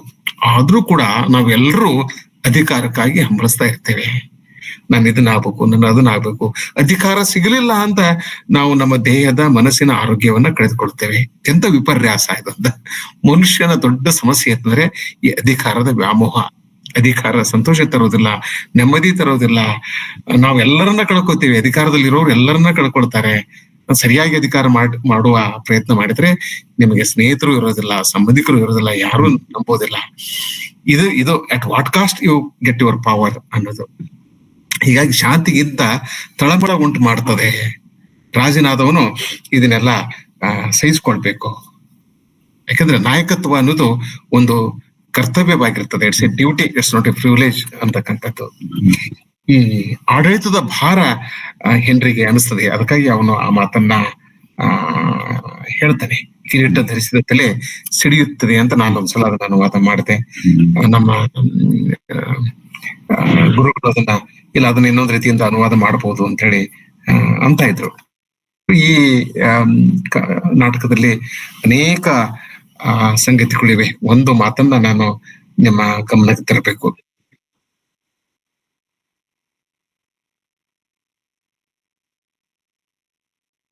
ಅಂತ, ಯಾಕಂದ್ರೆ ಅವನ ವ್ಯಕ್ತಿತ್ವ ಒಂದು ಹಂತಕ್ಕೆ ಬಂದಿರ್ತದೆ. ಆದ್ರೆ ರಾಜ್ಕುಮಾರ್ ಹಾಲನ ವ್ಯಕ್ತಿತ್ವದಲ್ಲಿ ಆಗ್ತಕ್ಕಂಥ ಬದಲಾವಣೆಯ ಒಂದು ಸ್ವರೂಪ ಅದು ಬಹಳ ಅದ್ಭುತವಾಗಿದೆ. ಅವನು ರಾಜನಾದಾಗ ಕೊನೆಗೆ ಒಂದು ಮಾತನ್ನು ಹೇಳ್ತಾನೆ, presume not that I am the thing I was ಅಂತಕ್ಕಂಥ ಮಾತು. ನಾನು ಏನಾಗಿದ್ದೆ ಈಗಲೂ ಅದೇ ಆಗಿಲ್ಲ ಅಂತ. I was not the thing, I am not the thing I was, I have changed ಅಂತಕ್ಕಂಥ ಮಾತನ್ನ. ನಾನು ಹಿಂದಿನಂತಿಲ್ಲ, ಬದಲಾಗಿದ್ದೇನೆ. ನಾನು ಹೊಣೆಗೇಡಿಯಾದ ರಾಜಕುಮಾರನಲ್ಲ, ಹೊಣೆ ಎರಿತ ರಾಜ, ಹೊಣೆ ಎರಿತ ದೊರೆ ಅಂತಕ್ಕಂಥ ತೀರ್ಮಾನಕ್ಕೆ ಬರ್ತಾನೆ. ಈ ಬದಲಾವಣೆ, ಈ ಮಾರ್ಪಾಡು ಪ್ರತಿಯೊಬ್ಬ ಮನುಷ್ಯನಲ್ಲಿ ಇಂಥ ಒಂದು ಮಾರ್ಪಾಡು ಆಗ್ಬೇಕು. ಇದ್ರ ಬಗೆಗೆ ಹೆಚ್ಚು ವಿಶ್ಲೇಷಣೆ ಮಾಡುವ ಅಗತ್ಯ ಇಲ್ಲ ಅಂತ ಅನಿಸ್ತದೆ. ಇನ್ನೊಂದು ಪಾತ್ರ ಆಡುವ ಮಾತು ಹೇಸ್ಟಿಂಗ್ಸ್. ಇದು we are time subjects and time bids be gone ಅಂತಕ್ಕಂಥ ಸಾಲು ಈ ನಾಟಕದಲ್ಲಿ ಬರ್ತದೆ. ಜೀವನ ಶಾಶ್ವತ ಅಲ್ಲ ಮತ್ತು ಕಾಲವನ್ನ ತಡೆಯುವ ಶಕ್ತಿ ಮನುಷ್ಯನಿಗಿಲ್ಲ. ಶೇಕ್ಸ್ಪಿಯರ್ ತನ್ನ ಅನೇಕ ನಾಟಕಗಳಲ್ಲಿ, ಸುನಿತಗಳಲ್ಲಿ ಕಾಲದ ಬಗ್ಗೆ, ವೃದ್ಧಾಪ್ಯದ ಬಗ್ಗೆ, ವಯಸ್ಸಿನ ಬಗ್ಗೆ ಮಾತನಾಡ್ತಾರೆ. ಬಹಳ ದೊಡ್ಡ ಸತ್ಯ ಅಂದ್ರೆ ನಾವು ಹುಟ್ಟಿದ ಮೇಲೆ ನಮಗೆ ವಯಸ್ಸಾಗ್ಲಿಕ್ಕೆ ಪ್ರಾರಂಭ ಆಗ್ತದೆ, ಕೊನೆಗೆ ನಾವು ಸತ್ತು ಹೋಗ್ತೇವೆ ಅನ್ನೋದು. ಆದ್ರೆ ಈ ಕಾಲವನ್ನ ಹಿಡಿಯುವ ಶಕ್ತಿ ಮನುಷ್ಯನಿಗೆ ಇಲ್ಲ. ಚಲಿಸುವ ಕಾಲ ಹಿಡಿಯಲು ಸಾಧ್ಯವಿಲ್ಲ, ಮತ್ತು ಕಾಲದ ಆಜ್ಞೆಯನ್ನ ಮೀರುವ ಶಕ್ತಿಯೂ ಕೂಡ ಮನುಷ್ಯನಿಗಿಲ್ಲ ಅಂತ ಮಾತು. ಸೊ ಒಟ್ಟಾರೆ ಹೇಳೋದಂದ್ರೆ, ಹೆಚ್ಚು ಅಧಿಕಾರ ಹೊಂದಿದವನಿಗೆ ಹೆಚ್ಚಿನ ಭದ್ರತೆ ಬೇಕು. ನೀವು ನೋಡ್ರಿ, ಒಬ್ಬ ಚೀಫ್ ಮಿನಿಸ್ಟರ್ ಇರತಕ್ಕಂತ ಭದ್ರತೆ ಮತ್ತು ಪ್ರೈಮ್ ಮಿನಿಸ್ಟರ್ ಇರತಕ್ಕಂತ ಭದ್ರತೆ, ಇದೊಂಥರ ವಿಪರ್ಯಾಸ ಅನಿಸ್ತದೆ. ಅಧಿಕಾರ ಇರುವವನು ಬೇರೆಯವರಿಗೆ ಭದ್ರತೆಯನ್ನು ಕೊಡಬೇಕು, ಆದ್ರೆ ಅಧಿಕಾರ ಹಿಡಿದವನಿಗೆ ಒಂದು ಭದ್ರತೆಯನ್ನ ನಾವು ಕೊಡ್ಬೇಕಾಗ್ತದೆ. ಇಷ್ಟು ಭದ್ರತೆ ಇದ್ರೂ ಕೂಡ ದೊರೆಯ ಮೇಲೆ ದಾಳಿಗಳಾಗ್ತವೆ, ಹತ್ಯೆ ಆಗ್ತವೆ, ಇದೆಲ್ಲ ಆಗ್ತದೆ. ಇಂಥ ಒಂದು ವಿಚಿತ್ರ ಮನುಷ್ಯ ಲೋಕದ ಸಂದರ್ಭವನ್ನ ಶೇಕ್ಸ್ಪಿಯರ್ ಈ ನಾಟಕದಲ್ಲಿ ತಂದಿದ್ದಾನೆ. ಇಂಥ ಮಹತ್ವದ ನಾಟಕದ ಕುರಿತು ಹಿರಿಯರಾದ ವಿ.ಡಿ. ನಾಯಕ್ ಸರ್ ಅವರು ಬಹಳ ಅದ್ಭುತವಾಗಿ ಮಾತನಾಡಿದ್ರು, ಅನೇಕ ಸಂಗತಿಗಳನ್ನ ನಮಗೆ ತಿಳಿಸಿದ್ರು. ಇಷ್ಟು ಮಾತುಗಳು ಈ ಸಂದರ್ಭದಲ್ಲಿ ಸಾಕು. ನೀವು ಸರ್ ಜೊತೆ ಚರ್ಚೆಯನ್ನ, ಸಂವಾದವನ್ನ ಮಾಡಬಹುದು. ಎಲ್ಲರಿಗೂ ನಮಸ್ಕಾರ. ಧನ್ಯವಾದಗಳು ಸರ್. ಈಗ ವೇದಿಕೆ ಉಪನ್ಯಾಸಕರೊಂದಿಗೆ ಚರ್ಚೆಗೆ ತೆರೆದುಕೊಳ್ಳಲಿದೆ. ಸಾಹಿತ್ಯಾಸಕ್ತರು ನೇರವಾಗಿ ಉಪನ್ಯಾಸಕರೊಂದಿಗೆ ತಮ್ಮ ಅನುಭವಗಳನ್ನ, ಪ್ರಶ್ನೆಗಳನ್ನ ಹಂಚಿಕೊಳ್ಳಬಹುದು.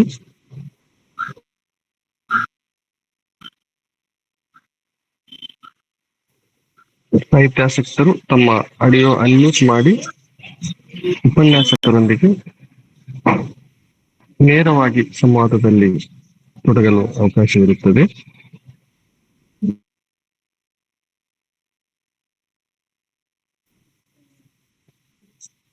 ಉಪನ್ಯಾಸದ ಕುರಿತು ಪ್ರಶ್ನೆಗಳಿದ್ದರೆ ಅಥವಾ ಉಪನ್ಯಾಸದ ಕುರಿತು ಪೂರಕ ನುಡಿಗಳು. ಸರ್, ನಾಯಕ್ ಸರ್ ನಮಸ್ತೆ. ನಮಸ್ತೆ ಸರ್, ನನಗೆ ಯಾವುದೇ ಪ್ರಶ್ನೆಗಳಿಲ್ಲ.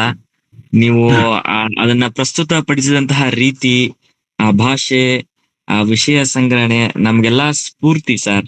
ನಾನು ನಿಮ್ಗೆ ತುಂಬು ಅಭಿನಂದನೆ ಮತ್ತು ಧನ್ಯವಾದಗಳನ್ನ ಈ ಮೂಲಕ ಸಲ್ಲಿಸ್ಲಿಕ್ಕೆ ಥ್ಯಾಂಕ್ ಯು.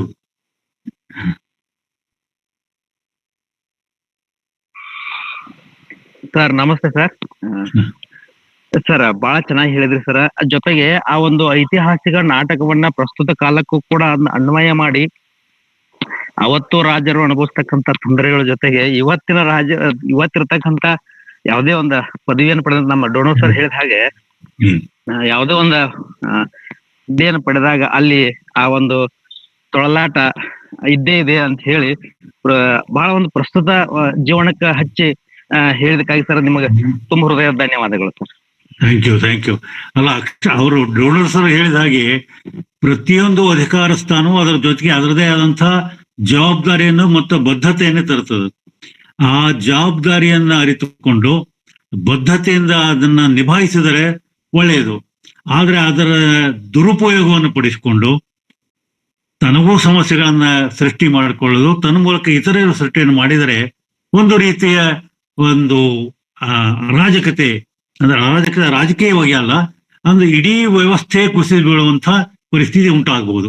ಅದನ್ನ ಡೋನರ್ ಸರ್ ಬಹಳ ಚೆನ್ನಾಗಿ ಹೇಳಿದ್ರು. ಒಂದು ಸಣ್ಣ ಕುಟುಂಬದಿಂದ ಹಿಡಿದು ಒಂದು ವಿದ್ಯಾಲಯ ಇರಬಹುದು, ಒಂದು ಸಂಸ್ಥೆ ಇರಬಹುದು, ಅಥವಾ ರಾಜ್ಯ ಅಥವಾ ದೇಶವೇ ಇರಬಹುದು, ಮುಖ್ಯವಾಗಿ ಆಡಳಿತಗಾರದಲ್ಲಿ ಇರಬೇಕಂತ ಒಂದು ಶ್ರದ್ಧೆ, ನಿಷ್ಠೆ ಮತ್ತು ಆ ಅಧಿಕಾರದ ಹೊಣೆಯನ್ನ ಅರಿತುಕೊಂಡು ನಡೆದುಕೊಳ್ಳುವಂತ ಒಂದು ರೀತಿ.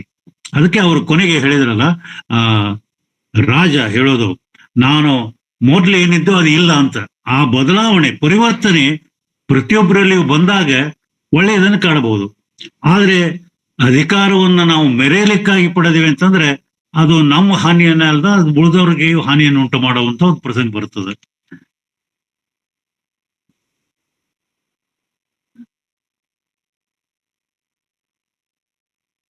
ಸರ್ ನಮಸ್ತೆ. ಅದೇ ಇದಕ್ಕೆ ಪೂರ್ವಕವಾಗಿ ಹೇಳ್ಬೇಕಂದ್ರೆ ಶಾ ಸಹಿತ ಅದೇ ರೀತಿಯಾಗಿ ಹೇಳ್ತಾನೆ sir, with great power comes great responsibility ಅಂತ ಹೇಳ್ತಾನೆ. ಅದೇ ರೀತಿಯಾಗಿ ಫ್ರಾನ್ಸಿಸ್ ಬೇಕನ್ ಕೂಡ ಹೇಳ್ತಾನೆ, ಒಂದೊಂದು ಎಸ್ಸೆ ಇದೆ, ಆಫ್ ಗ್ರೇಟ್ ಪ್ಲೇಸ್ ಅಂತ ಹೇಳಿ. ಹೌದು ಹೌದು ಅಲ್ಲಿ ಅವನು ಹೇಳ್ತಾನೆ, ಮೊದ್ಲೇ ಓಪನಿಂಗ್ ಲೈನ್ ಅಲ್ಲಿನೇ ಹೇಳ್ತಾನೆ, men in great place are thrice servants ಅಂತ ಹೇಳ್ತಾನೆ ಅವನು. ಹೌದು servants of the sovereign or state, servants of the fame and servants of the business ಅಂತ ಬೇಕನ್ ಬಹಳ ಅದ್ಭುತವಾಗಿ ಅವನ ಎಸ್ಸೆ ಆಫ್ ಪ್ಲೇಸ್ ಅಲ್ಲೇ ಹೇಳ್ತಾನೆ ಸರ್. ಯಾಕಂದ್ರೆ ನಾನು ಒಂದು ಕಾಲೇಜಿನ ಪ್ರಿನ್ಸಿಪಲ್ ಅಂತ ಕೆಲಸ ಮಾಡ್ತಾ ಇದ್ದೆ. ಓಕೆ, ಅದನ್ನ ಸರಿ, ನನಗೆ ತಡ್ಕೊಳಿಕ್ಕೆ ಆಗ್ಲಿಲ್ಲ. ಮೊನ್ನೆ ಈಗ ಒಂದು 15 days ಹಿಂದಿನೇ ನಾನು ಏನಂತಂದ್ರೆ ರಿಸೈನ್ ಮಾಡಿ ಈಗ ನಾ ಟೀಚರ್ ಅಂತ ಕಂಟಿನ್ಯೂ ಮಾಡಿ. I feel great relief. ನನಗೆ ಹೆಂಗ ಆಗಿದೆ ಅಂತಂದ್ರೆ ಜೀವನ ಇಷ್ಟು ಸುಂದರ ಇರ್ತದೆ ಅಂತ ಗೊತ್ತಾಗಿದ್ದೆ ಈಗೇನೋ ಅಂತ ಅನ್ಸ್ಲಿಕ್ಕೆ ಸ್ಟಾರ್ಟ್ ಆಗಿದೆ ನನಗೆ. 6 ವರ್ಷ ಆದ ನಂತರ ಈ ತರ ಒಂಥರ ಪರ್ಗೇಶನ್ ಆಗ್ತದೆ. ನೀವು ನಾವು ಅರಿಸ್ಟಾಟಲ್ ಪರ್ಗೇಶನ್ ಆಗ್ತದೆ ಆ ರೀತಿಯಾಗಿ. ನಿಜ ನಿಜ ನಿಜ. Thank you sir.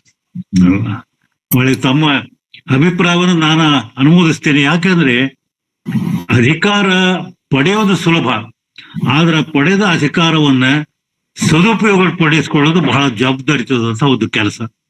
ಇನ್ನ ಆ ಜವಾಬ್ದಾರಿತವಾಗಿ ನಿಭಾಯಿಸಲಿಕ್ಕೆ ಜೊತೆಗೆ ಇದ್ದವರದು ಸಹಕಾರವೂ ಬೇಕು ಮತ್ತು ಆ ಒಂದು ಕಾರ್ಯದಲ್ಲಿ ಭಾಗಿಯಾಗುವಂತಹ ಪ್ರವೃತ್ತಿಯೂ ಬೇಕು. ಅದು ಇರ್ಲಿಲ್ಲ ಅಂತಂದ್ರೆ ಆ ಅಧಿಕಾರವನ್ನು ವಹಿಸಿಕೊಂಡವನಿಗೆ ಜವಾಬ್ದಾರಿ ನಿಭಾಯಿಸೋದು ಬಹಳ ಕಠಿಣವಾಗುತ್ತೆ. ತಾವೇ ಹೇಳಿದ ಹಾಗೆ ರಾಜೀನಾಮೆಯನ್ನು ಕೊಟ್ಟು ಟೀಚಿಂಗ್ ಬಂದೆ ಅಂತ. ಇಂಥದೇ ಒಂದು ಅನುಭವ ನನ್ನ ಸಹಪಾಠಿಗೂ ಆಗಿತ್ತು. ಅದಿರ್ಲಿ, ಅದು ವಿಷಯ ಬೇರೆ. ಅಂದ್ರೆ ನಾವು ಅಧಿಕಾರದಲ್ಲಿದ್ದವರು ಬಹಳ ಸುಖವನ್ನು ಅನುಭವಿಸ್ತಾರೆ ಅನ್ನೋಂಥ ಒಂದು ಭ್ರಮೆಯಲ್ಲಿ ಇರ್ತೇವೆ. ಆದ್ರೆ ಅದು ಸರಿಯಲ್ಲ. ಆ ಅಧಿಕಾರದ ಜೊತೆಗೆ ಒಂದು ಬದ್ಧತೆ, ನಿಷ್ಠೆ, ಶ್ರದ್ಧೆ ಬೇಕಾಗ್ತದೆ. ಇನ್ನು ಅದಕ್ಕೆ ಪೂರಕವಾಗಿ ಅದ್ರ ಜೊತೆಗೆ ಇರುವವರು ಸಹಕಾರವನ್ನು ಕೊಡಬೇಕು. ಅದು ಆಗಲಿಲ್ಲ ಅಂತಂದ್ರೆ ಆ ವ್ಯಕ್ತಿ ನಿರುಪಾಯನಾಗಿ ಅದರಿಂದ ಬಿಡುಗಡೆಯನ್ನ ಹೊಂದಬೇಕಾಗ್ತದೆ.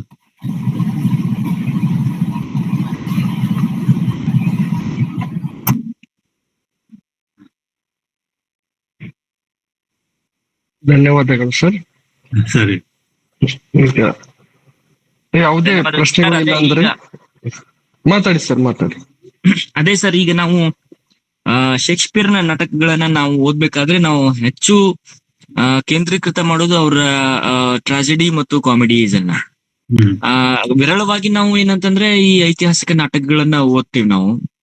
ಆದ್ರೆ ನಾವು ಬಹಳಷ್ಟು ಸಂದರ್ಭದೊಳಗೆ ಹಿಸ್ಟಾರಿಕಲ್ ಪ್ಲೇಸ್ ಅಂದ್ರೆ ಬಹಳ ಬೋರಿಂಗ್ ಅಪ್ಪ ಅಂತ ಅನಿಸ್ತೀವಿ. ಬಟ್ ಈ ಸೆಷನ್ ನಲ್ಲಿ ನೀವು ಅದನ್ನ ಅದ್ಭುತವಾಗಿ ತಗೊಂಡ್ಕೊಂಡು ಹೋದ್ರಿ ಸರ್. ಅದನ್ನ ಪ್ರಸ್ತುತ ಇದ್ರೊಳಗೆ ನೀವು ಮತ್ತು ಡೋನೂರ್ ಅವರು ಅದನ್ನ ಬಹಳ ಅದ್ಭುತವಾಗಿ ಪ್ರಸ್ತುತ ವಿದ್ಯಮಾನಕ್ಕೆ ಹೋಲಿಕೆ ಮಾಡಿ ಮಾತನಾಡೋದ್ರಿಂದ ನಮ್ಗೆ ಬಹಳಷ್ಟು ಸ್ಟ್ರೇನ್ ಅನಿಸ್ಲಿಲ್ಲ ಕೇಳಲಿಕ್ಕೆ. ಇಲ್ಲಿಕಂದ್ರೆ ಅದು ತರ ಸ್ಟ್ರೇನ್ ಆಗ್ಬಿಡ್ತಿತ್ತು ನಮ್ ಕೇಳ್ಬೇಕನ್ನೋದಕ್ಕೆ. ಅದು ಏನಪ್ಪಾ ಹಿಸ್ಟಾರಿಕಲ್ ಹಂಗೆ ಅಂತೇಳಿ ಬಹಳ ಅದ್ಭುತವಾಗಿ ತೆಗೆದುಕೊಂಡು ಹೋದ್ರಿ ಸರ್.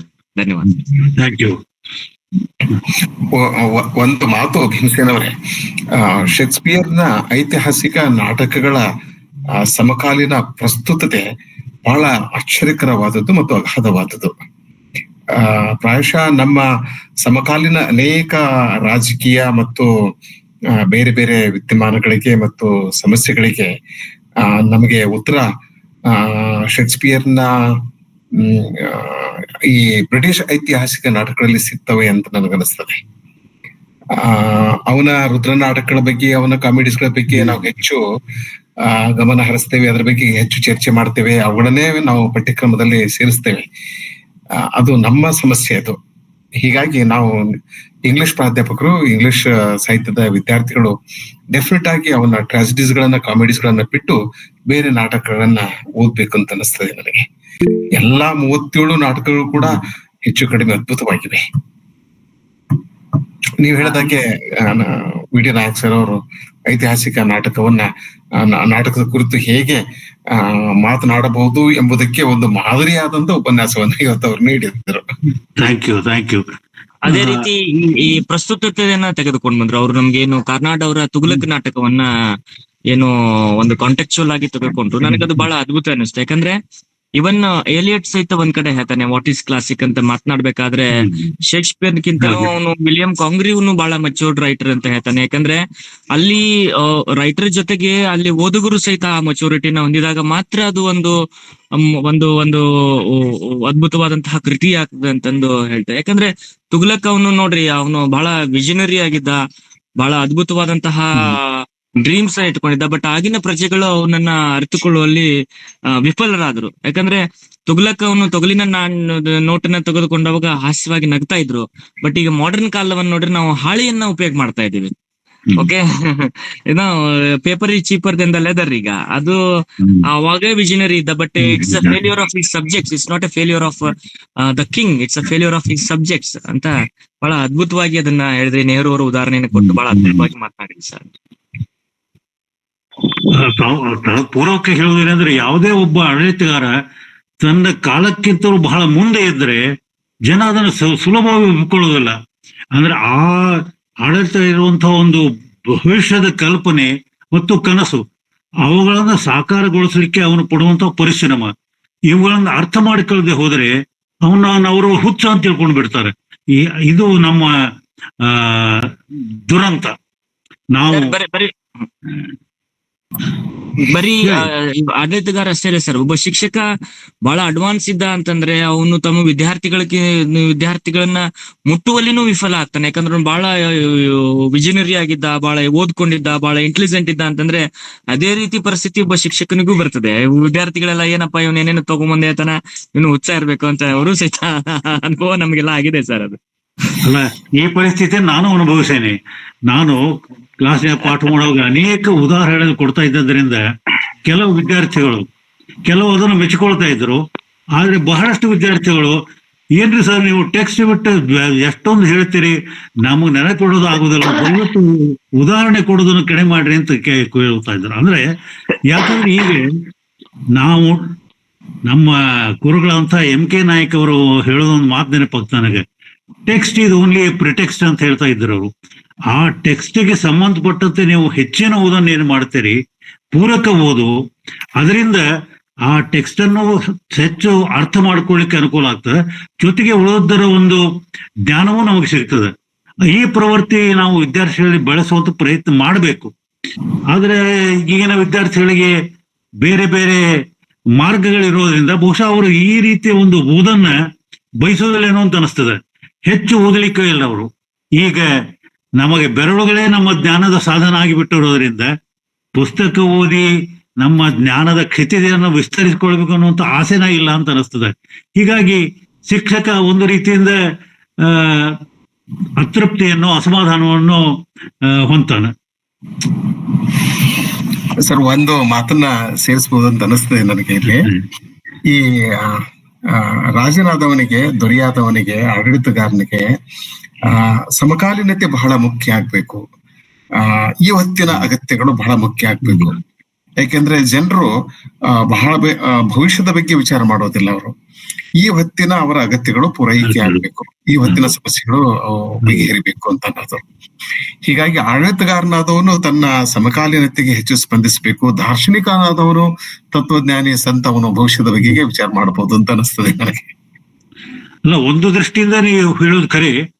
ಆದ್ರೆ ಭವಿಷ್ಯ ಅನ್ನೋದು ನಾವು ವರ್ತಮಾನದಲ್ಲಿ ಕಟ್ಟಬೇಕಾದಂತಹ ಒಂದು ಕನಸನೇ ಅಲ್ಲ.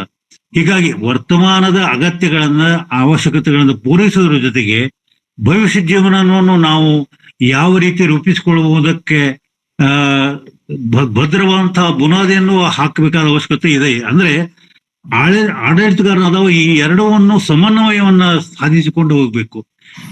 ಸದ್ಯದ ಅಗತ್ಯಗಳನ್ನು ಪೂರೈಸೋದ್ರ ಜೊತೆಗೆ ಮುಂದೆ ಬರಬೇಕು ಅಂತ ಒಂದು ಜೀವನವನ್ನ ಯಾವ ರೀತಿ ನಾವು ಸಾಗಿಸಬಹುದು, ಅದಕ್ಕಾಗಿ ಯಾವ ರೀತಿಯ ತಯಾರಿಯನ್ನು ಮಾಡ್ಕೊಳ್ಬಹುದು ಅನ್ನೋದು ಕೊಡೋದು ಅಷ್ಟೇ ಅವಶ್ಯ ಮತ್ತು ಅಗತ್ಯ ಅಂತ ನನಗನ್ನಿಸ್ತದೆ. ಸರ್ ನಾನು ಬಸವರಾಜ್ ಇವ್ರ ಜೊತೆಗೆ, ಡೋನೂರ್ ಅವ್ರ ಜೊತೆಗೆ I agree to disagree with Basavaraj ಸರ್ಗೆ. ಏನಂತಂದ್ರೆ, ಅದೇ ನಮ್ಮ ರಿಪಬ್ಲಿಕ್ ಅಲ್ಲಿ ಪ್ಲೇಟೋ ಹೇಳ್ತಾನೆ, king must be a philosopher king ಅಂತ ಹೇಳ್ತಾನೆ ಅವನು. Okay, and he should have both the qualities, he should be a philosopher as well as a king. ಈ ಅರ್ಥದೊಳಗೆ ಅವ ದಾರ್ಶನಿಕನೂ ಆಗಿರ್ಬೇಕು ಮತ್ತು ರಾಜನ ಆಗಿರ್ಬೇಕು. ರಾಜ ದಾರ್ಶನಿಕನಾಗಿದ್ರಲ್ಲಿ ತಪ್ಪು ಏನಿಲ್ಲ ಅಂತಂದು ನನಗೆ ಅನಿಸ್ತದೆ ಸರ್. ಅದಕ್ಕೆ ಪ್ಲೇಟೋ ಸಾವಿರಾರು ವರ್ಷದ king must be a philosopher king ಅಂತ ಹೇಳ್ತಾನೆ ನಾವು, ಅವನ ಯುಟೋಪಿಯನ್ ಥಿಯರಿಯಲ್ಲಿ ಹೇಳ್ತಾನೆ. ಸರ್, ಅದ್ರ ಜೊತೆಗೆ ಸರ್ ರಾಜ ಕೂಡ ಈಗ ಸರ್ ಹೇಳಿದಲ್ರಿ ಕೃತಿಯನ್ನ, ಅದರಲ್ಲಿ ಆ ರಾಜ ಅಧಿಕಾರವನ್ನು ಪಡಿಬೇಕಾದ್ರೆ ಹಲವಾರು ತಂತ್ರಗಳನ್ನ, ಕುತಂತ್ರಗಳನ್ನ ಪಾಲಿಸಬೇಕು ಅಂತ ಹೇಳ್ತಾರೆ ಸರ್, ನಮ್ಮ ಅಧಿಕಾರ ಉಳಿಸ್ಕೊಳ್ಳೋಗೋಸ್ಕರ. ಯಾಕಂದ್ರೆ ಇಲ್ಲಿ ಪ್ಲೇಟೋ ಸರ್ ಅಧಿಕಾರಕ್ಕೆ ಬರೋದೇ ರಾಜ 50 ವರ್ಷದ ನಂತರ ಅಂತ ಹೇಳ್ತಾರೆ ಇಲ್ಲಿ ಅದರಲ್ಲಿ ರಿಪಬ್ಲಿಕ್ ಅಲ್ಲಿ. ಹಾಗಾಗಿ ಈ ರೀತಿಯಾದಾಗ ಕುತಂತ್ರಗಳು ರಾಜಕೀಯವಾಗಿರ್ಬೋದು ಸರ್. ಬಟ್ ನಾವು ಒಂದು ಆಸ್ ಅ ಟೀಚರ್ ಆಗಿ ನಾವ್ ಈಗ ಅಡ್ವಾನ್ಸ್ ಆಗಿದ್ದೀವಿ ಅಂದ್ರೆ ಸರ್, ಕೆಲವೊಂದ್ ಸಾರಿ ನಾವು ಸ್ಟಾಪ್ ಕೊಡೋದನ್ನು ಕೂಡ ನೆಗ್ಲೆಕ್ಟ್ ಒಳಗಾಗ್ತೀವಿ ಸರ್. ಸರಿ ಸರ್, ನೆಗ್ಲೆಕ್ಟ್ ಅಲ್ಲ, ಎಕ್ಸ್ಪ್ಲಾಯ್ಟೇಷನ್ ಆಗ್ತದೆ ನೋಡಿ. ಎಲ್ಲಾ ಇಂಗ್ಲಿಷ್ ಟೀಚರ್ಸ್ ನ್ಯಾಕ್ ಕೆಲಸ ಮಾಡ್ಬೇಕು, IPSC ಕೆಲಸ ಮಾಡ್ಬೇಕು, ಇದು ಎಲ್ಲಾ ಇಂಗ್ಲಿಷ್ ಟೀಚರ್ಸ್ಗೆ ಆಗುವಂತ ಎಲ್ಲ ಅನುಭವ. ಇಲ್ಲ ಸರ್, ಆಕ್ಚುಲಿ ನಮ್ಮನ್ನ ಅವ್ರು ನೋಡುವಂತ ದೃಷ್ಟಿನೇ ಬೇರೆ. ಎಲ್ಲಾರು ಇರೋದಂತ ಬೇರೆನೆ. ನೀವು ಇಂಗ್ಲಿಷ್ ಟೀಚರ್ ಅಂದ್ರೆ ಒಂಥರ ನೀವೇನೋ ಒಂಥರ ಸ್ಪೆಷಲ್ ಇರ್ತೀರಪ್ಪ ಅಂತ ಹೇಳಿ ಆ ರೀತಿ ನಮಗ ಟ್ರೀಟ್ ಮಾಡ್ತಿರ್ತಾರೆ ಸರ್. ಅದನ್ನ ಅನುಭವಿಸಿವಿ ಸರ್. ಆದ್ರೂ ನಾವ್ ಇವತ್ತಿನ ಕ್ಲಾಸ್ ಹೆಂಗಿದ್ದಾರೆ ಸರ್, ಒಂದು ಅನುಭವದಲ್ಲಿ ಅಮೃತ ಇದೆ ಅಂದ ಹಾಗೆ ಸರ್ ವರ್ಡ್ಸ್ ಎಲ್ಲ ಕೂಡ ಒಂದು ಅನುಭವದಿಂದ ಅಮೃತದಿಂದ ತುಂಬಿದಂತ ಪದಗಳು ಅಂತ ಹೇಳಲಿಕ್ಕೆ ಇಷ್ಟಪಡ್ತೀನಿ. ಸರ್, ನೀವ್ ಹೇಳಿದ್ರಿ ಒಬ್ಬ ರಾಜ ತನ್ನ ಇದನ್ನ ಪಡಿಬೇಕಂದ್ರೆ ಅನೇಕ ಕುತಂತ್ರಗಳನ್ನ ಮಾಡ್ತಾನ ಅಂತೇಳಿ. ಅದನ್ನ ನಾವು ರಾಮಾಯಣದಲ್ಲಿ ಕಾಣ್ತೀವಿ, ಮಹಾಭಾರತದಲ್ಲಿ ಕಾಣ್ತೀವಿ. ಅದಷ್ಟೇ ಅಲ್ಲದೆ ಅದ್ರ ಆಚೆಗೂ ನೀವು ಹೋದ್ರಿ ಅಂತಂದ್ರ ಯಾವ ರೀತಿಯಾಗಿ ನಮ್ಮ ಅಲೆಕ್ಸಾಂಡರ್ ದ ಗ್ರೇಟ್ ಸ್ಥಾನವನ್ನ ಪಡ್ಕೊಂಡ ಅಂತೇಳಿ. ಇದು ಏನಂತಂದ್ರೆ ಇತಿಹಾಸ ಮತ್ತು ಪೌರಾಣಿಕತೆಯಲ್ಲಿ ಕಂಡುಕೊಳ್ಳುವಂತಹ ಸತ್ಯ ಅದು. ಸರ್, ಇಲ್ಲಿ ಗರುಡ ಅವ್ರದ್ದು ಒಂದು ಪ್ರಶ್ನೆ ಇದೆ. ಗರುಡ ಅವ್ರು ಹೀಗೆ ಕಾಣ್ತಾ ಇದ್ರು. ಗರುಡ ಸರ್ ಇದ್ದೀರಾ? ಬಸವರಾಜ್ ಡೋನರ್ ಕರೂರ್ ಅವ್ರು ಬಂದಿದ್ರ, ನಮ್ಮ ಬಾಗಲಕೋಟೆಗೆ ಇದ್ರಲ್ಲ ಪ್ರೊಫೆಸರ್ ಬಂದಿದ್ರ ಕರೂರ್ ಸರ್? ಇದಾರ ಸರ್? ಇದಾರಾ? ಅಲ್ಲ, ಅವ್ರು ಇದ್ರ ಇಷ್ಟ ತನಕ ಅವರು. ಹೌದೇನ್ರಿ? ಇಲ್ಲ ಗರುಡ ಸರ್, ಈ ನೀವು ಪ್ರಶ್ನೆನ ನೇರವಾಗಿ ಕೇಳ್ಬಿಡಿ. ನಿಮ್ಮ ಧ್ವನಿ ಕೇಳಿಸ್ತಾ ಇಲ್ಲ ಸರ್. ಅನ್ಮ್ಯೂಟ್ ಮಾಡಿ ಮಾತಾಡ್ಕೊಳ್ಳಿ. ಕೇಳಿಸ್ತಾ ಇದೆಯಾ? ನಾನು ಪೂರ್ಣ ಲೆಕ್ಚರ್ ಎಂಟರ್ ಆಗ್ಲಿಲ್ಲ, ಹಿಂಗಾಗಿ ಪ್ರಶ್ನೆ ಸುಮ್ನೆ ಟೈಪ್ ಮಾಡಿದೆ. ಜಸ್ಟ್ ಯಾಕಂದ್ರೆ when we speak about the historical play, the great playwright, the Samsa should be considered in Kannada. ಅವ್ರದ್ದು ವಿಗಡ ವಿಕ್ರಮರಾಯ, ವಿರುದಂತ ಮರಗಂಡ, ಆಮೇಲೆ ಮಂತ್ರಶಕ್ತಿ, ಬಹಳ ಇವೆ. ಹಂಗೆ ಈಸ್ ಅ ಓನ್ಲಿ ಪ್ಲೇರೈಟ್ ನಮ್ಮ ಮೈಸೂರು ಸಂಸ್ಥಾನದ the Shakespeare style of writing also. ನೀವು ಅವನ ಭಾಷೆ ನುಡಿಸೋದು ಅಂದ್ರೆ ಅದೊಂದು ದೊಡ್ಡ ಸಾಹಸದ ಕೆಲಸ. ಯಾಕಂದ್ರೆ ನಮಗೆ ಸ್ಟಡಿ ಮಾಡ್ಬೇಕಾದ್ರೆ ನಾವು ಏನೋ ಮಾತಾಡ್ಬೇಕಾದ್ರೆ ನಮ್ಮ ಮಿಸ್ ಆಗಿಬಿಡ್ತದ ಅದು. ನಾವು will start our debate with Tughlaq itself. Okay, ಅದು ತುಗ್ಲಕ್. ಯಾಕಂದ್ರೆ ನಾನು ತುಗ್ಲಕಲ್ಲಿ ಮಾಡಿದ್ದೇನೆ, 45 ಶೋ ಮಾಡಿದ್ದೇನೆ as a Tughlaq itself. ನನಗೆ ಬಹಳ ಇಷ್ಟವಾದ ನಾಟಕ, ಅದು ಬೇರೆ. But Samsa and one more play HM Nayaka, ಅದು 2 HM ನಾಯಕ ಮೇಲೆ. ಒಂದು ನಮ್ದು ಹಿರಣ್ಯವರು, ಮಾಸ್ಟರ್ K ಹಿರಣ್ಯವರು ಬರೆದಂತ HM ನಾಯಕ, ಒಂದು ಗರುಡ್ರು ಬರೆದಂತ HM ನಾಯಕ. ನೀವು ಗರುಡ್ರು ಬರೆದ HM ನಾಯಕ ಪ್ಯೂರ್ ಪೊಲಿಟಿಕಲ್ ಪ್ಲೇ. ಅದು ಹೆಂಗಂದ್ರೆ ಮಲತಾಯಿ ಒಂದು ಅಗಸ ಅರಸ ಕಾನ್ಸೆಪ್ಟ್ ಇದೆ ಅಲ್ಲ ನಮ್ದು, ಅದನ್ನ ಅಗಸನ ಕರ್ಕೊಂಡು ಬಂದು ತನ್ನ ಅಧಿಕಾರಕ್ಕೋಸ್ಕರ ಅವ ತಂದಿ ಜೋಡಿ ಜಗದೇವನ್ ಜೋಡಿ ಸರಿ ಮಾಡ್ತಾನೆ. ಅದು ಬಹಳ ಇಂಟ್ರೆಸ್ಟಿಂಗ್ ಆಗಿ ಬರ್ತಾರೆ. ಬಟ್ ಅಲ್ಲೇ K ಹಿರಣ್ಯ ಅವ್ರು ಏನ್ ಮಾಡ್ತಾರೆ, ತರಿತಿರ ಜೋಡಿ ಕಾನ್ಫ್ಲಿಕ್ಟ್ ವಿತ್ ಮುಸ್ಲಿಮ್ಸ್ ಅಂತೆ ಇದನ್ ಮಾಡ್ತಾರೆ ಅವರು. ಓಕೆ, 2 ವಿಷನ್ ಅದು ಬೇರೆನೆ ಇದೆ. ಬಟ್ ಸಂಸನ್ ಜೋಡಿ ನಾವು ಶೇಕ್ಸ್ಪಿಯರ್ ನ ಇಡ್ಲಿಕ್ಕೆ ಸಾಧ್ಯತೆ ಇದೆ. ಅದನ್ನ ನನಗೇನೋ ಟಕ್ಕಂತೆ ನೆನಪಾತು, ಅದನ್ನ ನಾನು ಶೇರ್ ಮಾಡ್ಕೊಂಡೆ. ಅಂಡ್ ಇನ್ನೊಂದು ಪ್ಲೇ ದ ಕೊರಿಯೋಲೋನಸ್. ಯಾಕಂದ್ರೆ ಕೊರಿಯೋಲೋನಸ್ ಏನಿದೆಯಲ್ಲ, concept of nation the negotiation ಇದೆ, ನೆಗೆಟ್ ಮಾಡ್ತಾನಲ್ಲ ಒಂದು ಸ್ಟೇಜ್ಗೆ. ಸೊ ಬಹಳ ನನಗೆ ಕುತೂಹಲಕಾರಿ, ಅಂದ್ರೆ ಪ್ರಾಬ್ಲಮೆಟಿಕ್ ಪ್ಲೇ ಅನಿಸ್ತದು. ಬಹಳ ಪ್ರಾಬ್ಲಮ್ ಇದೆ. ಬಟ್ ಯಟ್ ಅಂದ್ರೆ ರೋಮನ್ ಚರಿತ್ರೆ ಬಗ್ಗೆ 2 ನಮಗೆ ಬ್ಯೂಟಿಫುಲ್ ಪ್ಲೇ, ಒಂದು ಜೂಲಿಯಸ್ ಸೀಸರ್, ಇನ್ನು ಕೊರಿಯೋಲೋನಸ್, 2 ನಮಗೆ ಒಳ್ಳೆ ಪ್ಲೇ. ಆಮೇಲೆ ಡೋನೋರ್ ಅವ್ರು ಹೇಳ್ದಂಗೆ ರಾಜ ಅಂದ್ರೆ ಅಧಿಕಾರಿ. ಯಾಕಂದ್ರೆ ಬರ್ಟ್ರಾಂಡ್ ರಸಲ್ ಒಂದು ಮೀಮಾಂಸೆ ಬರಿತಾನ, ಅಧಿಕಾರದ ಮೀಮಾಂಸೆ, ಅದ್ರ ಬಗ್ಗೆ ಬರಿತಾ. ಸೊ ಯಾವಾಗಿದ್ದು ರಾಜ ವಾಸ್ತವದ ಸರಿಪಡಿಸ್ಲಿಕ್ಕೆ ನೋಡ್ತಿರ್ತಾನ, ಅದೇ ಇರ್ತದೆ. ಕವಿ ಮುಂದಿನ ನೋಡ್ತಿರ್ತಾನೆ, ಕವಿ ದಾರ್ಶನಿಕ. So he lives in the present tense. ಈಗೇನ್ ಸಮಸ್ಯೆಪ್ಪ ಅದನ್ನ ಸರಿಪಡಿಸಿ ಮುಂದೆ ಹೋಗೋಣ ಅಂತ ಹಾಗೆ. ಸೊ ಅದು ಬಹಳ ಡೋನರ್ ಕಾಂಟ್ರಿಬ್ಯೂಷನ್ ಅದು ಚೆನ್ನಾಗಿದೆ ಅದು. ಸೊ ಜಸ್ಟ್ ನನಗೆ ನೆನಪಾತದು ಸಂಸರ್ ನಾಟಕ. ಯಾಕಂದ್ರೆ ವಿಗಡ ವಿಕ್ರಮರಾಯ ಇಷ್ಟು ಸೋ ಹಾರಿಬಲ್ ಇದೆ ಅಲ್ಲ ಇಮೇಜಸ್ ಅದ್ರಲ್ಲಿ ಒಂದ್ ಸೀನ್ ಅಂತೆ ಮಾತಾಡ್ತಾ ಹೇಳ್ತಾನವ, ಹಳ್ಳಗಳನ್ನ ಏನೋ ಆ ಸಿಂಹಾಸನ ಮೇಲೆ ತೂರಿ ಬಿಟ್ರೆ ಅದು ಹೇಳ್ಬೇಕು, ಜೋಳ ತೋರಿಬಿಟ್ರೆ ಅರಳಾಗಿ ಅರಳಾಗ್ತದೆ. ಹೌದು. ಒಂದು ಮಾತಿದೆ ಅದ್ರಲ್ಲಿ. ಅಂದ್ರೆ ಜೋಳ ಅವನು ಅದ್ರ ಮಾತಿನಲ್ಲಿ ಹೇಳ್ತಾನವ, ಇದನ್ನ ಮಾಡಿಬಿಟ್ರೆ ಅದು ಅರಳಾಗಿ ಬಿಡ್ತದಂತ. ಅದ್ರ ಇಮೇಜ್. ಸೊ ಸತ್ಯ ಅದು ಏನೋ ನಮ್ಮ ಉತ್ತರ ಕರ್ನಾಟಕದಲ್ಲಿ ಅವ್ನ್ ಪ್ಲೇ ಆಡೇ ಇಲ್ಲ ಬಿಡಿ ನಾವು ಸಂಸನ್. ಅಲ್ಲಿ ನಾವು ಮೈಸೂರಿದ್ದಾಗ ನಾವು ವಿನ್ಯಾಸಮಲ್ಲಿದ್ದಾಗ ಸಂಸನ್ ನಾಟಕ ನಾವು ಬಿರುದಂತೆ ತೆಂಪರಗಂಡ ಇದನ್ನ ಮಾಡ್ತಾ ಇದ್ರು, ಆಡಿಸ್ತಾ ಇದ್ರು. ಮತ್ತೆ ಬೇರೆ ಬೇರೆ ಇಂಟರ್ಪ್ರಿಟೇಷನ್. ಹುತ್ತವ ಬಡಿದರೆ ನಮ್ಮ KV ನಾರಾಯಣ ಅವರು ಬರೋದ್ರಲ್ಲ, ಹುತ್ತವ ಬಡಿದರೆ ನಾಟಕ ಅದು ಸಂಸಾರ ಇದನ್ನ ಇಟ್ಕೊಂಡು ಬರದಂತಾನೆ ನಾಟಕ ಅದು ಸಂಸಾರ. ಸೊ ಜಸ್ಟ್ ಒಂದು ನೆನಪಾತಂಗೆ ಶೇರ್ ಮಾಡ್ತೀನಿ ಸರ್. ನಂಗೆ ಅದೇ ಆಮೇಲೆ ಪಟ್ಟಂತ ಏನೋ ಕೆಲಸ ಮಾಡಿ ನೋಡ್ತಿದೆ ನಾನು. ಯಾವುದೋ ಒಂದು ಲೆಕ್ಚರ್ ಮುಗಿಸಿ ಬಂತೀನಿ ನಿನ್ನೆ, ಮಾಡ್ತೀನಿ. ನೋಡಿದ ತಕ್ಷಣ ಹೆನ್ರಿ ಫಿಫ್ತ್ ಅಂದ್ ಕೂಡ ನಾನು ಪಟ್ಟದ ಓಪನ್ ಮಾಡಿದೆ, ನಿಮ್ ಲೆಕ್ಚರ್ ಮುಗಿದಿತ್ತು. ಸರಿ ಸರಿ. ಅಂದ್ರೆ ನೀವು ಹೇಳಿದ ಪಾಯಿಂಟ್ಸ್ ಬಹಳ ಮಹತ್ವದ ಹೋಗ್ತೇನೆ ನಾನು. ಆದ್ರೆ ಈ ಉಪನ್ಯಾಸದ ಅವಧಿ ಅವ್ರು ಇದ್ದದ್ದು ಉದಾಹರಣೆ, ಈಗ ಆಗಲೇ ನಮ್ಮ ಒಬ್ಬ ಮಿತ್ರರು ಹೇಳಿದ್ರು, ಉದಾಹರಣೆ ಕೊಡ್ತಾ ಹೋದ್ರೆ ಈ ನಾಟಕಕ್ಕೆ ಸಮಯ ಸಾಲುವುದನೇ ಇಲ್ಲ.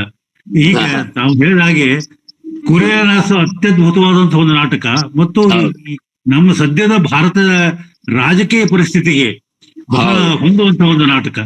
ಅದಕ್ಕೆ ಈ ಐತಿಹಾಸಿಕ ನಾಟಕಗಳನ್ನು ತಿಳ್ಕೊಂಡು ನಾವು ಅವುಗಳನ್ನ ಅಲಕ್ಷ್ಯ ಮಾಡದೇನೆ ಇವತ್ತಿಗೂ ಕೂಡ ಯಾವ ರೀತಿ ಪ್ರಸ್ತುತ ಅನ್ನೋದನ್ನೇ ಒಂದು ರೀತಿಯಿಂದ ಆ ಐತಿಹಾಸಿಕ ನಾಟಕಗಳು ತಿಳ್ಕೊಂಡೆ ಒಂದು ಸರಣಿಯನ್ನು ಮಾಡಬಹುದು.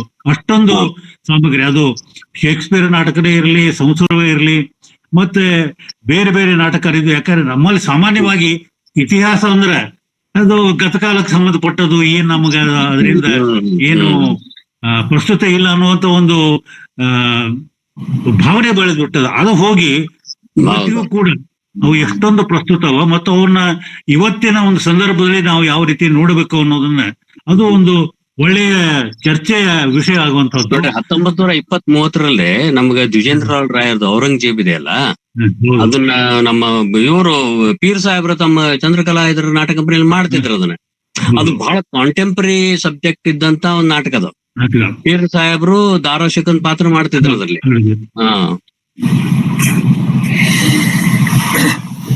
ಗರುಡ್ ಸರ್, ನೀವು ಒಳ್ಳೆ ಸೂಚನೆಯನ್ನ ಕೊಟ್ರಿ. ಸಂಸಾರ ಕನ್ನಡದ ನಿಜಕ್ಕೂ ಬಹಳ ಮಹತ್ವದ ಐತಿಹಾಸಿಕ ನಾಟಕ. ಮೈಸೂರು ರಾಜಮನೆತನಕ್ಕೆ ಸುಮಾರು 5-6 ನಾಟಕಗಳು ಲಭ್ಯ ಇರಬಹುದು ಅಂತ ಅನಿಸ್ತದೆ. ಒಂದು 4-5 ಲೆಕ್ಚರ್ ಅದ್ರ ಬಗ್ಗೆ ಮಾಡೋಣ. ಒಂದು ಉಪನ್ಯಾಸ ನೀವೇ ಹೇಳ್ಬೇಕು, ಒಂದು ಸಿರೀಸ್ ಮಾಡೋಣ ಸಂಸಾರ ಬಗ್ಗೆ. ಒಂದು ಮೊದಲ ಉಪನ್ಯಾಸ ನಿಮ್ಮದೇ ಆಗ್ಲಿ.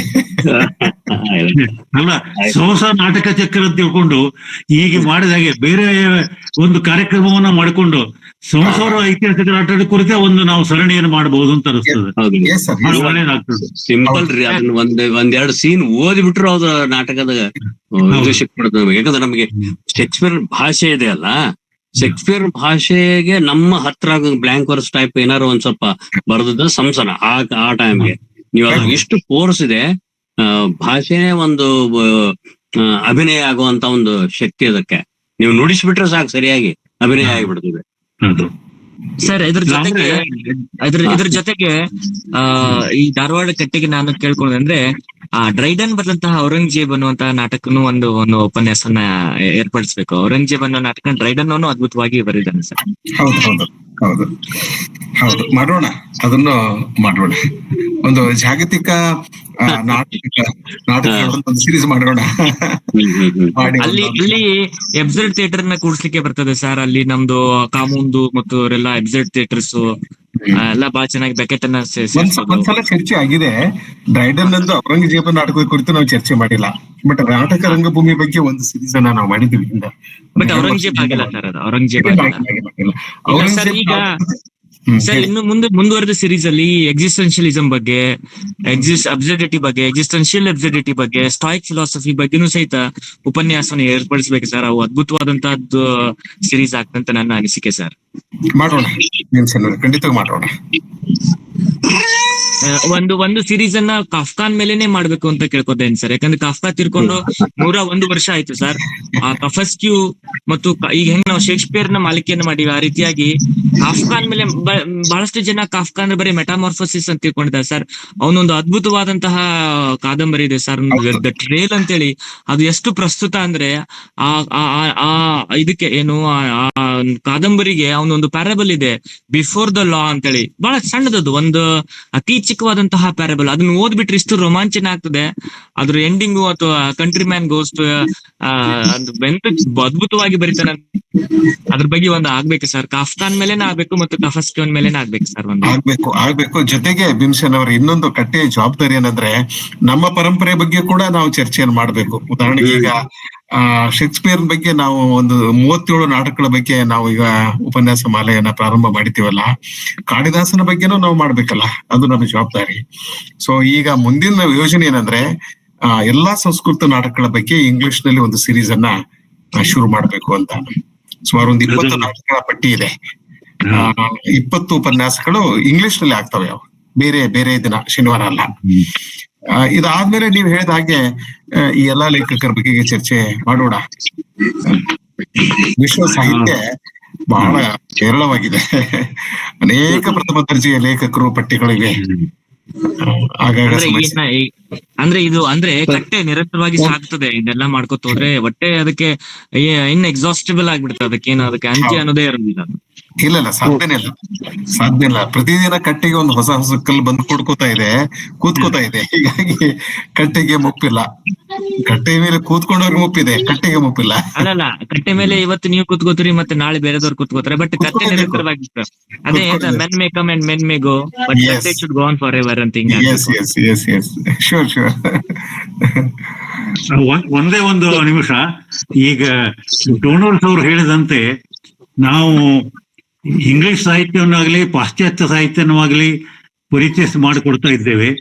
ಇದರ ಜೊತೆಗೆ ನಮ್ಮ ಭಾರತೀಯ ಸಾಹಿತ್ಯವನ್ನು ಕೂಡ ನಾವು ಭಾರತೀಯೇತರರಿಗೆ ಅಥವಾ ಬೇರೆ ದೇಶದವರೆಗೂ ಪರಿಚಯ ಮಾಡೋದು ಅವಶ್ಯಕ. ಈಗೇನವರು ಸಂಸ್ಕೃತ ನಾಟಕಗಳ ಒಂದು ಉಪನ್ಯಾಸವನ್ನು ಇಂಗ್ಲಿಷ್ ನಲ್ಲಿ ಮಾಡ್ಬೇಕು ಅಂತ ಹೇಳಿದ್ವಿ. ಅದು ಅತ್ಯಂತ ಅವಶ್ಯಕವಾದಂತ ಮತ್ತು ಸ್ವಾಗತಾರ್ಹವಂತಹ ಒಂದು ಯೋಜನೆ. ದಯವಿಟ್ಟು ಆ ಯೋಜನೆಯನ್ನ ಪ್ರಾರಂಭ ಮಾಡ್ರಿ. ಹಾಗೆ ನಮ್ಮ ಭಾರತೀಯ ಸಾಹಿತ್ಯವನ್ನು ಕೂಡ ಹೊರಜಗತ್ತಿಗೆ ಪರಿಚಯ ಮಾಡಿಕೊಳ್ಳುವಂತಹ ಈ ಕೆಲಸ ಅದು ಶ್ಲಾಘನೀಯ ಮತ್ತು ಎಷ್ಟು ಸಾಧ್ಯವಾದಷ್ಟು ಬೇಗನೆ ಶುರುವಾದ್ರೆ ಒಳ್ಳೆಯದು ಅಂತ ನನ್ನ ಮಾತನ್ನು ಸೇರಿಸಲಿಕ್ಕೆ ಬಯಸ್ತೇನೆ ನಾನು. Thank you sir. ಒಂದು ಕೇಂದ್ರೀಯ ವಿಶ್ವವಿದ್ಯಾಲಯ ಇದೆ ಸರ್, ಸೆಂಟ್ರಲ್ ಸಂಸ್ಕೃತ್ ಯೂನಿವರ್ಸಿಟಿ. ಎರಡು ಯೂನಿವರ್ಸಿಟಿಗಳಿವೆ.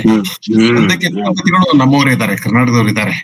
ಅವರು ನಮಗೆ ಸಹಯೋಗ ಕೊಡ್ತಾ ಇದ್ದಾರೆ ಈ ಸಿರೀಸ್ಗೆ. ಸರಿ. ಇದು ಧಾರವಾಡ ಕಟ್ಟೆ ಮತ್ತು ದೆಹಲಿಯ ಕೇಂದ್ರೀಯ ಸಂಸ್ಕೃತ ವಿಶ್ವವಿದ್ಯಾಲಯ ಆಶ್ರಯದಲ್ಲಿ ಸುಮಾರು 20 ಉಪನ್ಯಾಸಗಳು ಸೇರ್ತವೆ. ಆಮೇಲೆ ಈ 20 ಉಪನ್ಯಾಸಗಳಲ್ಲಿ ಮಂಡನೆ ಆಗ್ತಕ್ಕಂಥ ಉಪನ್ಯಾಸಗಳನ್ನ ಮುಂದೆ ಲೇಖನಗಳನ್ನಾಗಿ ಅವರು ಕೊಟ್ಟ ಮೇಲೆ ಅದನ್ನ ಪುಸ್ತಕವನ್ನು ಕೂಡ ಅವ್ರು ಪ್ರಕಟ ಮಾಡ್ತಾರೆ. ಲೇಖನ ಕೊಡಬೇಕು. ಶಿವಾನಂದ ಕಳಗಿನ ಮನೆಯವರು ನಮಗೆ ಸಹಕಾರ ನೀಡಿದ್ದಾರೆ. ಶ್ರೀ ಮಹರ್ಷಿ ವಾಲ್ಮೀಕಿ ವಿಶ್ವವಿದ್ಯಾಲಯ ಕುಲಪತಿಗಳು CVG ಚಂದ್ರು ಕೂಡ ಇದಕ್ಕೆ ಸಹಕಾರ ನೀಡಿದ್ದಾರೆ. ಈಗ ಇಲ್ಲಿ ಮಂಡನೆ ಆಗ್ತಕ್ಕಂತ ಎಲ್ಲಾ ಪ್ರಬಂಧಗಳನ್ನ ನಾವು ಪ್ರಕಟ ಮಾಡ್ತೇವೆ. ದಯವಿಟ್ಟು ನೀವು ಒಂದು ಲೇಖನವನ್ನ ಕೊಡಿ. ಸರಿ. ಅದು ಅದ್ಭುತ ಸರ್. ಅದ್ರ ಜೊತೆಗೆ ಈ ಕನ್ನಡ ಕಾದಂಬರಿನೂ ಸಹಿತ ಇಂಗ್ಲಿಷ್ ನಲ್ಲಿ ಆಗ್ಬೇಕು ಸರ್. ಗಳಗನಾಥರ ಕಾದಂಬರಿ ಆಗ್ಬೇಕು. ಅದೇ ರೀತಿಯಾಗಿ ಭೈರಪ್ಪ ಅವರ ಕಾದಂಬರಿನೂ ಸಹಿತ ಇಂಗ್ಲಿಷ್ ನಲ್ಲಿ ಆದ್ರೆ ಬಹಳ ನಾವು ಇವರು ನಾಯಕ್ ಸರ್ ಹೇಳಿದಾಗೆ ಅದನ್ನ ವಿಶ್ವ ಮಟ್ಟಕ್ಕೆ ಒಯ್ಲಿಕ್ಕೆ ಅನುಕೂಲ ಆಗ್ತದೆ ಸರ್. ಹೌದು. ಭೈರಪ್ಪನವರ ಕಾದಂಬರಿಗಳ ಬಗ್ಗೆ ಚರ್ಚೆ ಅಂತೂ ಆಗ್ಬೇಕು. ಬಹಳ ಕಡೆ ಆಗ್ತಾ ಇಲ್ಲ, ಆಗ್ಬೇಕು. ಅದ್ರ ಜೊತೆಗೆ ಗಳಗನಾಥರದ್ದು ಆಗ್ಬೇಕು ಸರ್. ಅವ್ರದ್ದು ಐತಿಹಾಸಿಕ ಕಾದಂಬರಿಗಳ ಬಗ್ಗೆ ಆಗ್ಬೇಕು. ಈಗ ನಮ್ಮ ಸಮಕಾಲೀನ ಅನೇಕ ಜನ ಓದುಗರಿಗೆ, ಸಾಹಿತ್ಯದ ವಿದ್ಯಾರ್ಥಿಗಳಿಗೆ ನಮ್ಮ ಪರಂಪರೆ ಗೊತ್ತಿಲ್ಲ. ಹೀಗಾಗಿ ಒಂದೇನು ಅಂದ್ರೆ ಒಂದು ಸಿರೀಸ್ ಅನ್ನ ರನ್ನ ಪಂಪರಿಂದ ಹಿಡ್ಕೊಂಡು ಇಲ್ಲಿಯವರೆಗೆ ಕುಮಾರವ್ಯಾಸನವರಿಗೆ ಒಂದು ಸಿರೀಸ್ ಮಾಡ್ಬೇಕಂತಿದೆ. ಸುಮಾರು ಒಂದು 20 ಉಪನ್ಯಾಸಗಳನ್ನ ಮಾಡಿದ್ರೆ ಸರ್ ಇವೆಲ್ಲ ಕವರ್ ಆಗಿ ಹೋಗ್ಬಿಡ್ತವೆ. ಹೌದು. ನಮಗೆ ರನ್ನನ ಬಗ್ಗೆ, ಪಂಪನ ಬಗ್ಗೆ, ರಾಘವಾಂಕನ ಬಗ್ಗೆ, ಪೊನ್ನನ ಬಗ್ಗೆ, ಕವಿರಾಜ ಮಾರ್ಗದ ಬಗ್ಗೆ ಬಹಳ ಮಾಹಿತಿ ಕಡಿಮೆ ಇದೆ. ಈಗ ಕುಮಾರವ್ಯಾಸನ ಬಗ್ಗೆ ಕೂಡ ಈಗ ಅದ್ಭುತವಾಗಿ ಮಾತನಾಡೋರು ಕುರ್ತ್ಕೊಟ್ಟವ್ರು ಹೋದ್ಮೇಲೆ ಇನ್ನೊಬ್ಬ ವಿದ್ವಾಂಸ ಸಿಗ್ತಾ ಇಲ್ಲ ಕುಮಾರವ್ಯಾಸನ ಕಾವ್ಯದ ಬಗ್ಗೆ. ಸರ್ ಇಲ್ಲಿ ಗದಗಲ್ಲಿ ಒಬ್ರು ಇದ್ದಾರೆ ಸರ್, ವಸ್ತ್ರದ ಅಂತ ಹೇಳಿ, ಚಂದ್ರಶೇಖರ್ ವಸ್ತ್ರದ ಅಂತ ಹೇಳಿ. ಅವರು ಕುಮಾರವ್ಯಾಸ ಬಗ್ಗೆ ಬಹಳ ಚೆನ್ನಾಗಿ ನಾನು ಇದನ್ನ ಮಾಡ್ತೀನಿ ಸರ್ ಅವ್ರಿಗೆ. ಆಗ್ಬೋದು ಒಂದು ಉಪನ್ಯಾಸ ಕೊಡ್ಲಿಕ್ಕೆ ಹೇಳಿ, ನಮಗೂ ಬೇಕಾದವರು. ಶಿವರಾಜ್, ಪ್ರಶ್ನೆಗಳಿಲ್ಲ ಅಂದ್ರೆ ಕಾರ್ಯಕ್ರಮ ಮುಗಿಸ್ಬೋದು. ಶಿವರಾಜ್, ಸರಿ ಸರ್. ನಮ್ಮ ಒಂದ್ ಸೆಕೆಂಡ್ ಸರ್ ಮಾತಾಡಿ ಸರ್. ನಾಯಕ್ ಸರ್ ಅವ್ರದ್ದು ಫೋನ್ ನಂಬರ್ ಅನ್ನ ದಯವಿಟ್ಟು ನಮ್ಗೆ ಶೇರ್ ಮಾಡ್ಬೇಕು ಅಂತ ನಿಮ್ಗೆ ಕೇಳ್ಕೊತೀನಿ ಸರ್. ಸರಿ ಸರ್ ಅದನ್ನು ಆಮೇಲೆ ನಿಮ್ ಪರ್ಸನಲ್ ಆಗಿ ಶೇರ್ ಮಾಡ್ತೀವಿ ಸರ್. ಇಲ್ಲಿ ಸಾಮಾಜಿಕ ಜಾಲತಾಣದಲ್ಲಿ ಓಪನ್ ಆಗಿ ಶೇರ್ ಮಾಡಕ್ ಸಾಧ್ಯ ಇಲ್ಲ. ಅಲ್ಲಲ್ಲ ಮಾಡಿ ಏನ್ ತೊಂದ್ರೆ ಇಲ್ಲ ಸರ್. ಇಲ್ಲ ಸರ್, ಅದು ಬರಲ್ಲ ಸರ್ ಪ್ರೋಟೋಕಾಲ್ ಪ್ರಕಾರ. ಅದು ನಮ್ಮ ವಿಡಿಯೋ ಎಲ್ಲ ಅದು ಯೂಟ್ಯೂಬ್ ನಮ್ಮ ವಿಡಿಯೋನ ಅದು ಡಿಲೀಟ್ ಮಾಡುತ್ತೆ ಸರ್. ನಾವು ಏನಾದ್ರು ಓಪನ್ ಆಗಿ ನಾವು ನಂಬರ್ ಶೇರ್ ಮಾಡಿದ್ರೆ. ಓಕೆ, ನಮ್ಗೆ ವೈಯಕ್ತಿಕವಾಗಿ ಆಮೇಲೆ ವಾಟ್ಸ್ಆಪ್ ಮಾಡಿ ಸರ್. ಅವ್ರದ್ದು ಸರಿ ಸರ್, ಸರಿ ಪ್ರಕಾಶ್ ಸರ್ದು ದಯವಿಟ್ಟು ಮಾಡ್ಬೇಕಂತ ಕೇಳ್ಕೊತೀನಿ ಸರ್. ಸರಿ. ನಮ್ಮ ಒಂದು ಕರೆಯನ್ನು ಮನ್ನಿಸಿ ಒಂದು ಅರ್ಥಪೂರ್ಣ ಉಪನ್ಯಾಸ ಕಾರ್ಯಕ್ರಮದಲ್ಲಿ ಭಾಗವಹಿಸಿ ತಮ್ಮ ಅತ್ಯಮೂಲ್ಯ ಒಳನೋಟಗಳನ್ನು ಹಂಚಿಕೊಂಡಿರುವ ಡಾಕ್ಟರ್ ವಿ.ಟಿ. ನಾಯಕ್, ಲೇಖಕರು, ಧಾರವಾಡ, ಇವರಿಗೆ ಸಮಸ್ತ ಧಾರವಾಡ ಕಟ್ಟೆಯ ಬಳಗದ ಪರವಾಗಿ ತುಂಬ ಹೃದಯದ ವಂದನೆಗಳನ್ನು ಸಲ್ಲಿಸುತ್ತೇನೆ ಸರ್. ಧನ್ಯವಾದಗಳು ಸರ್.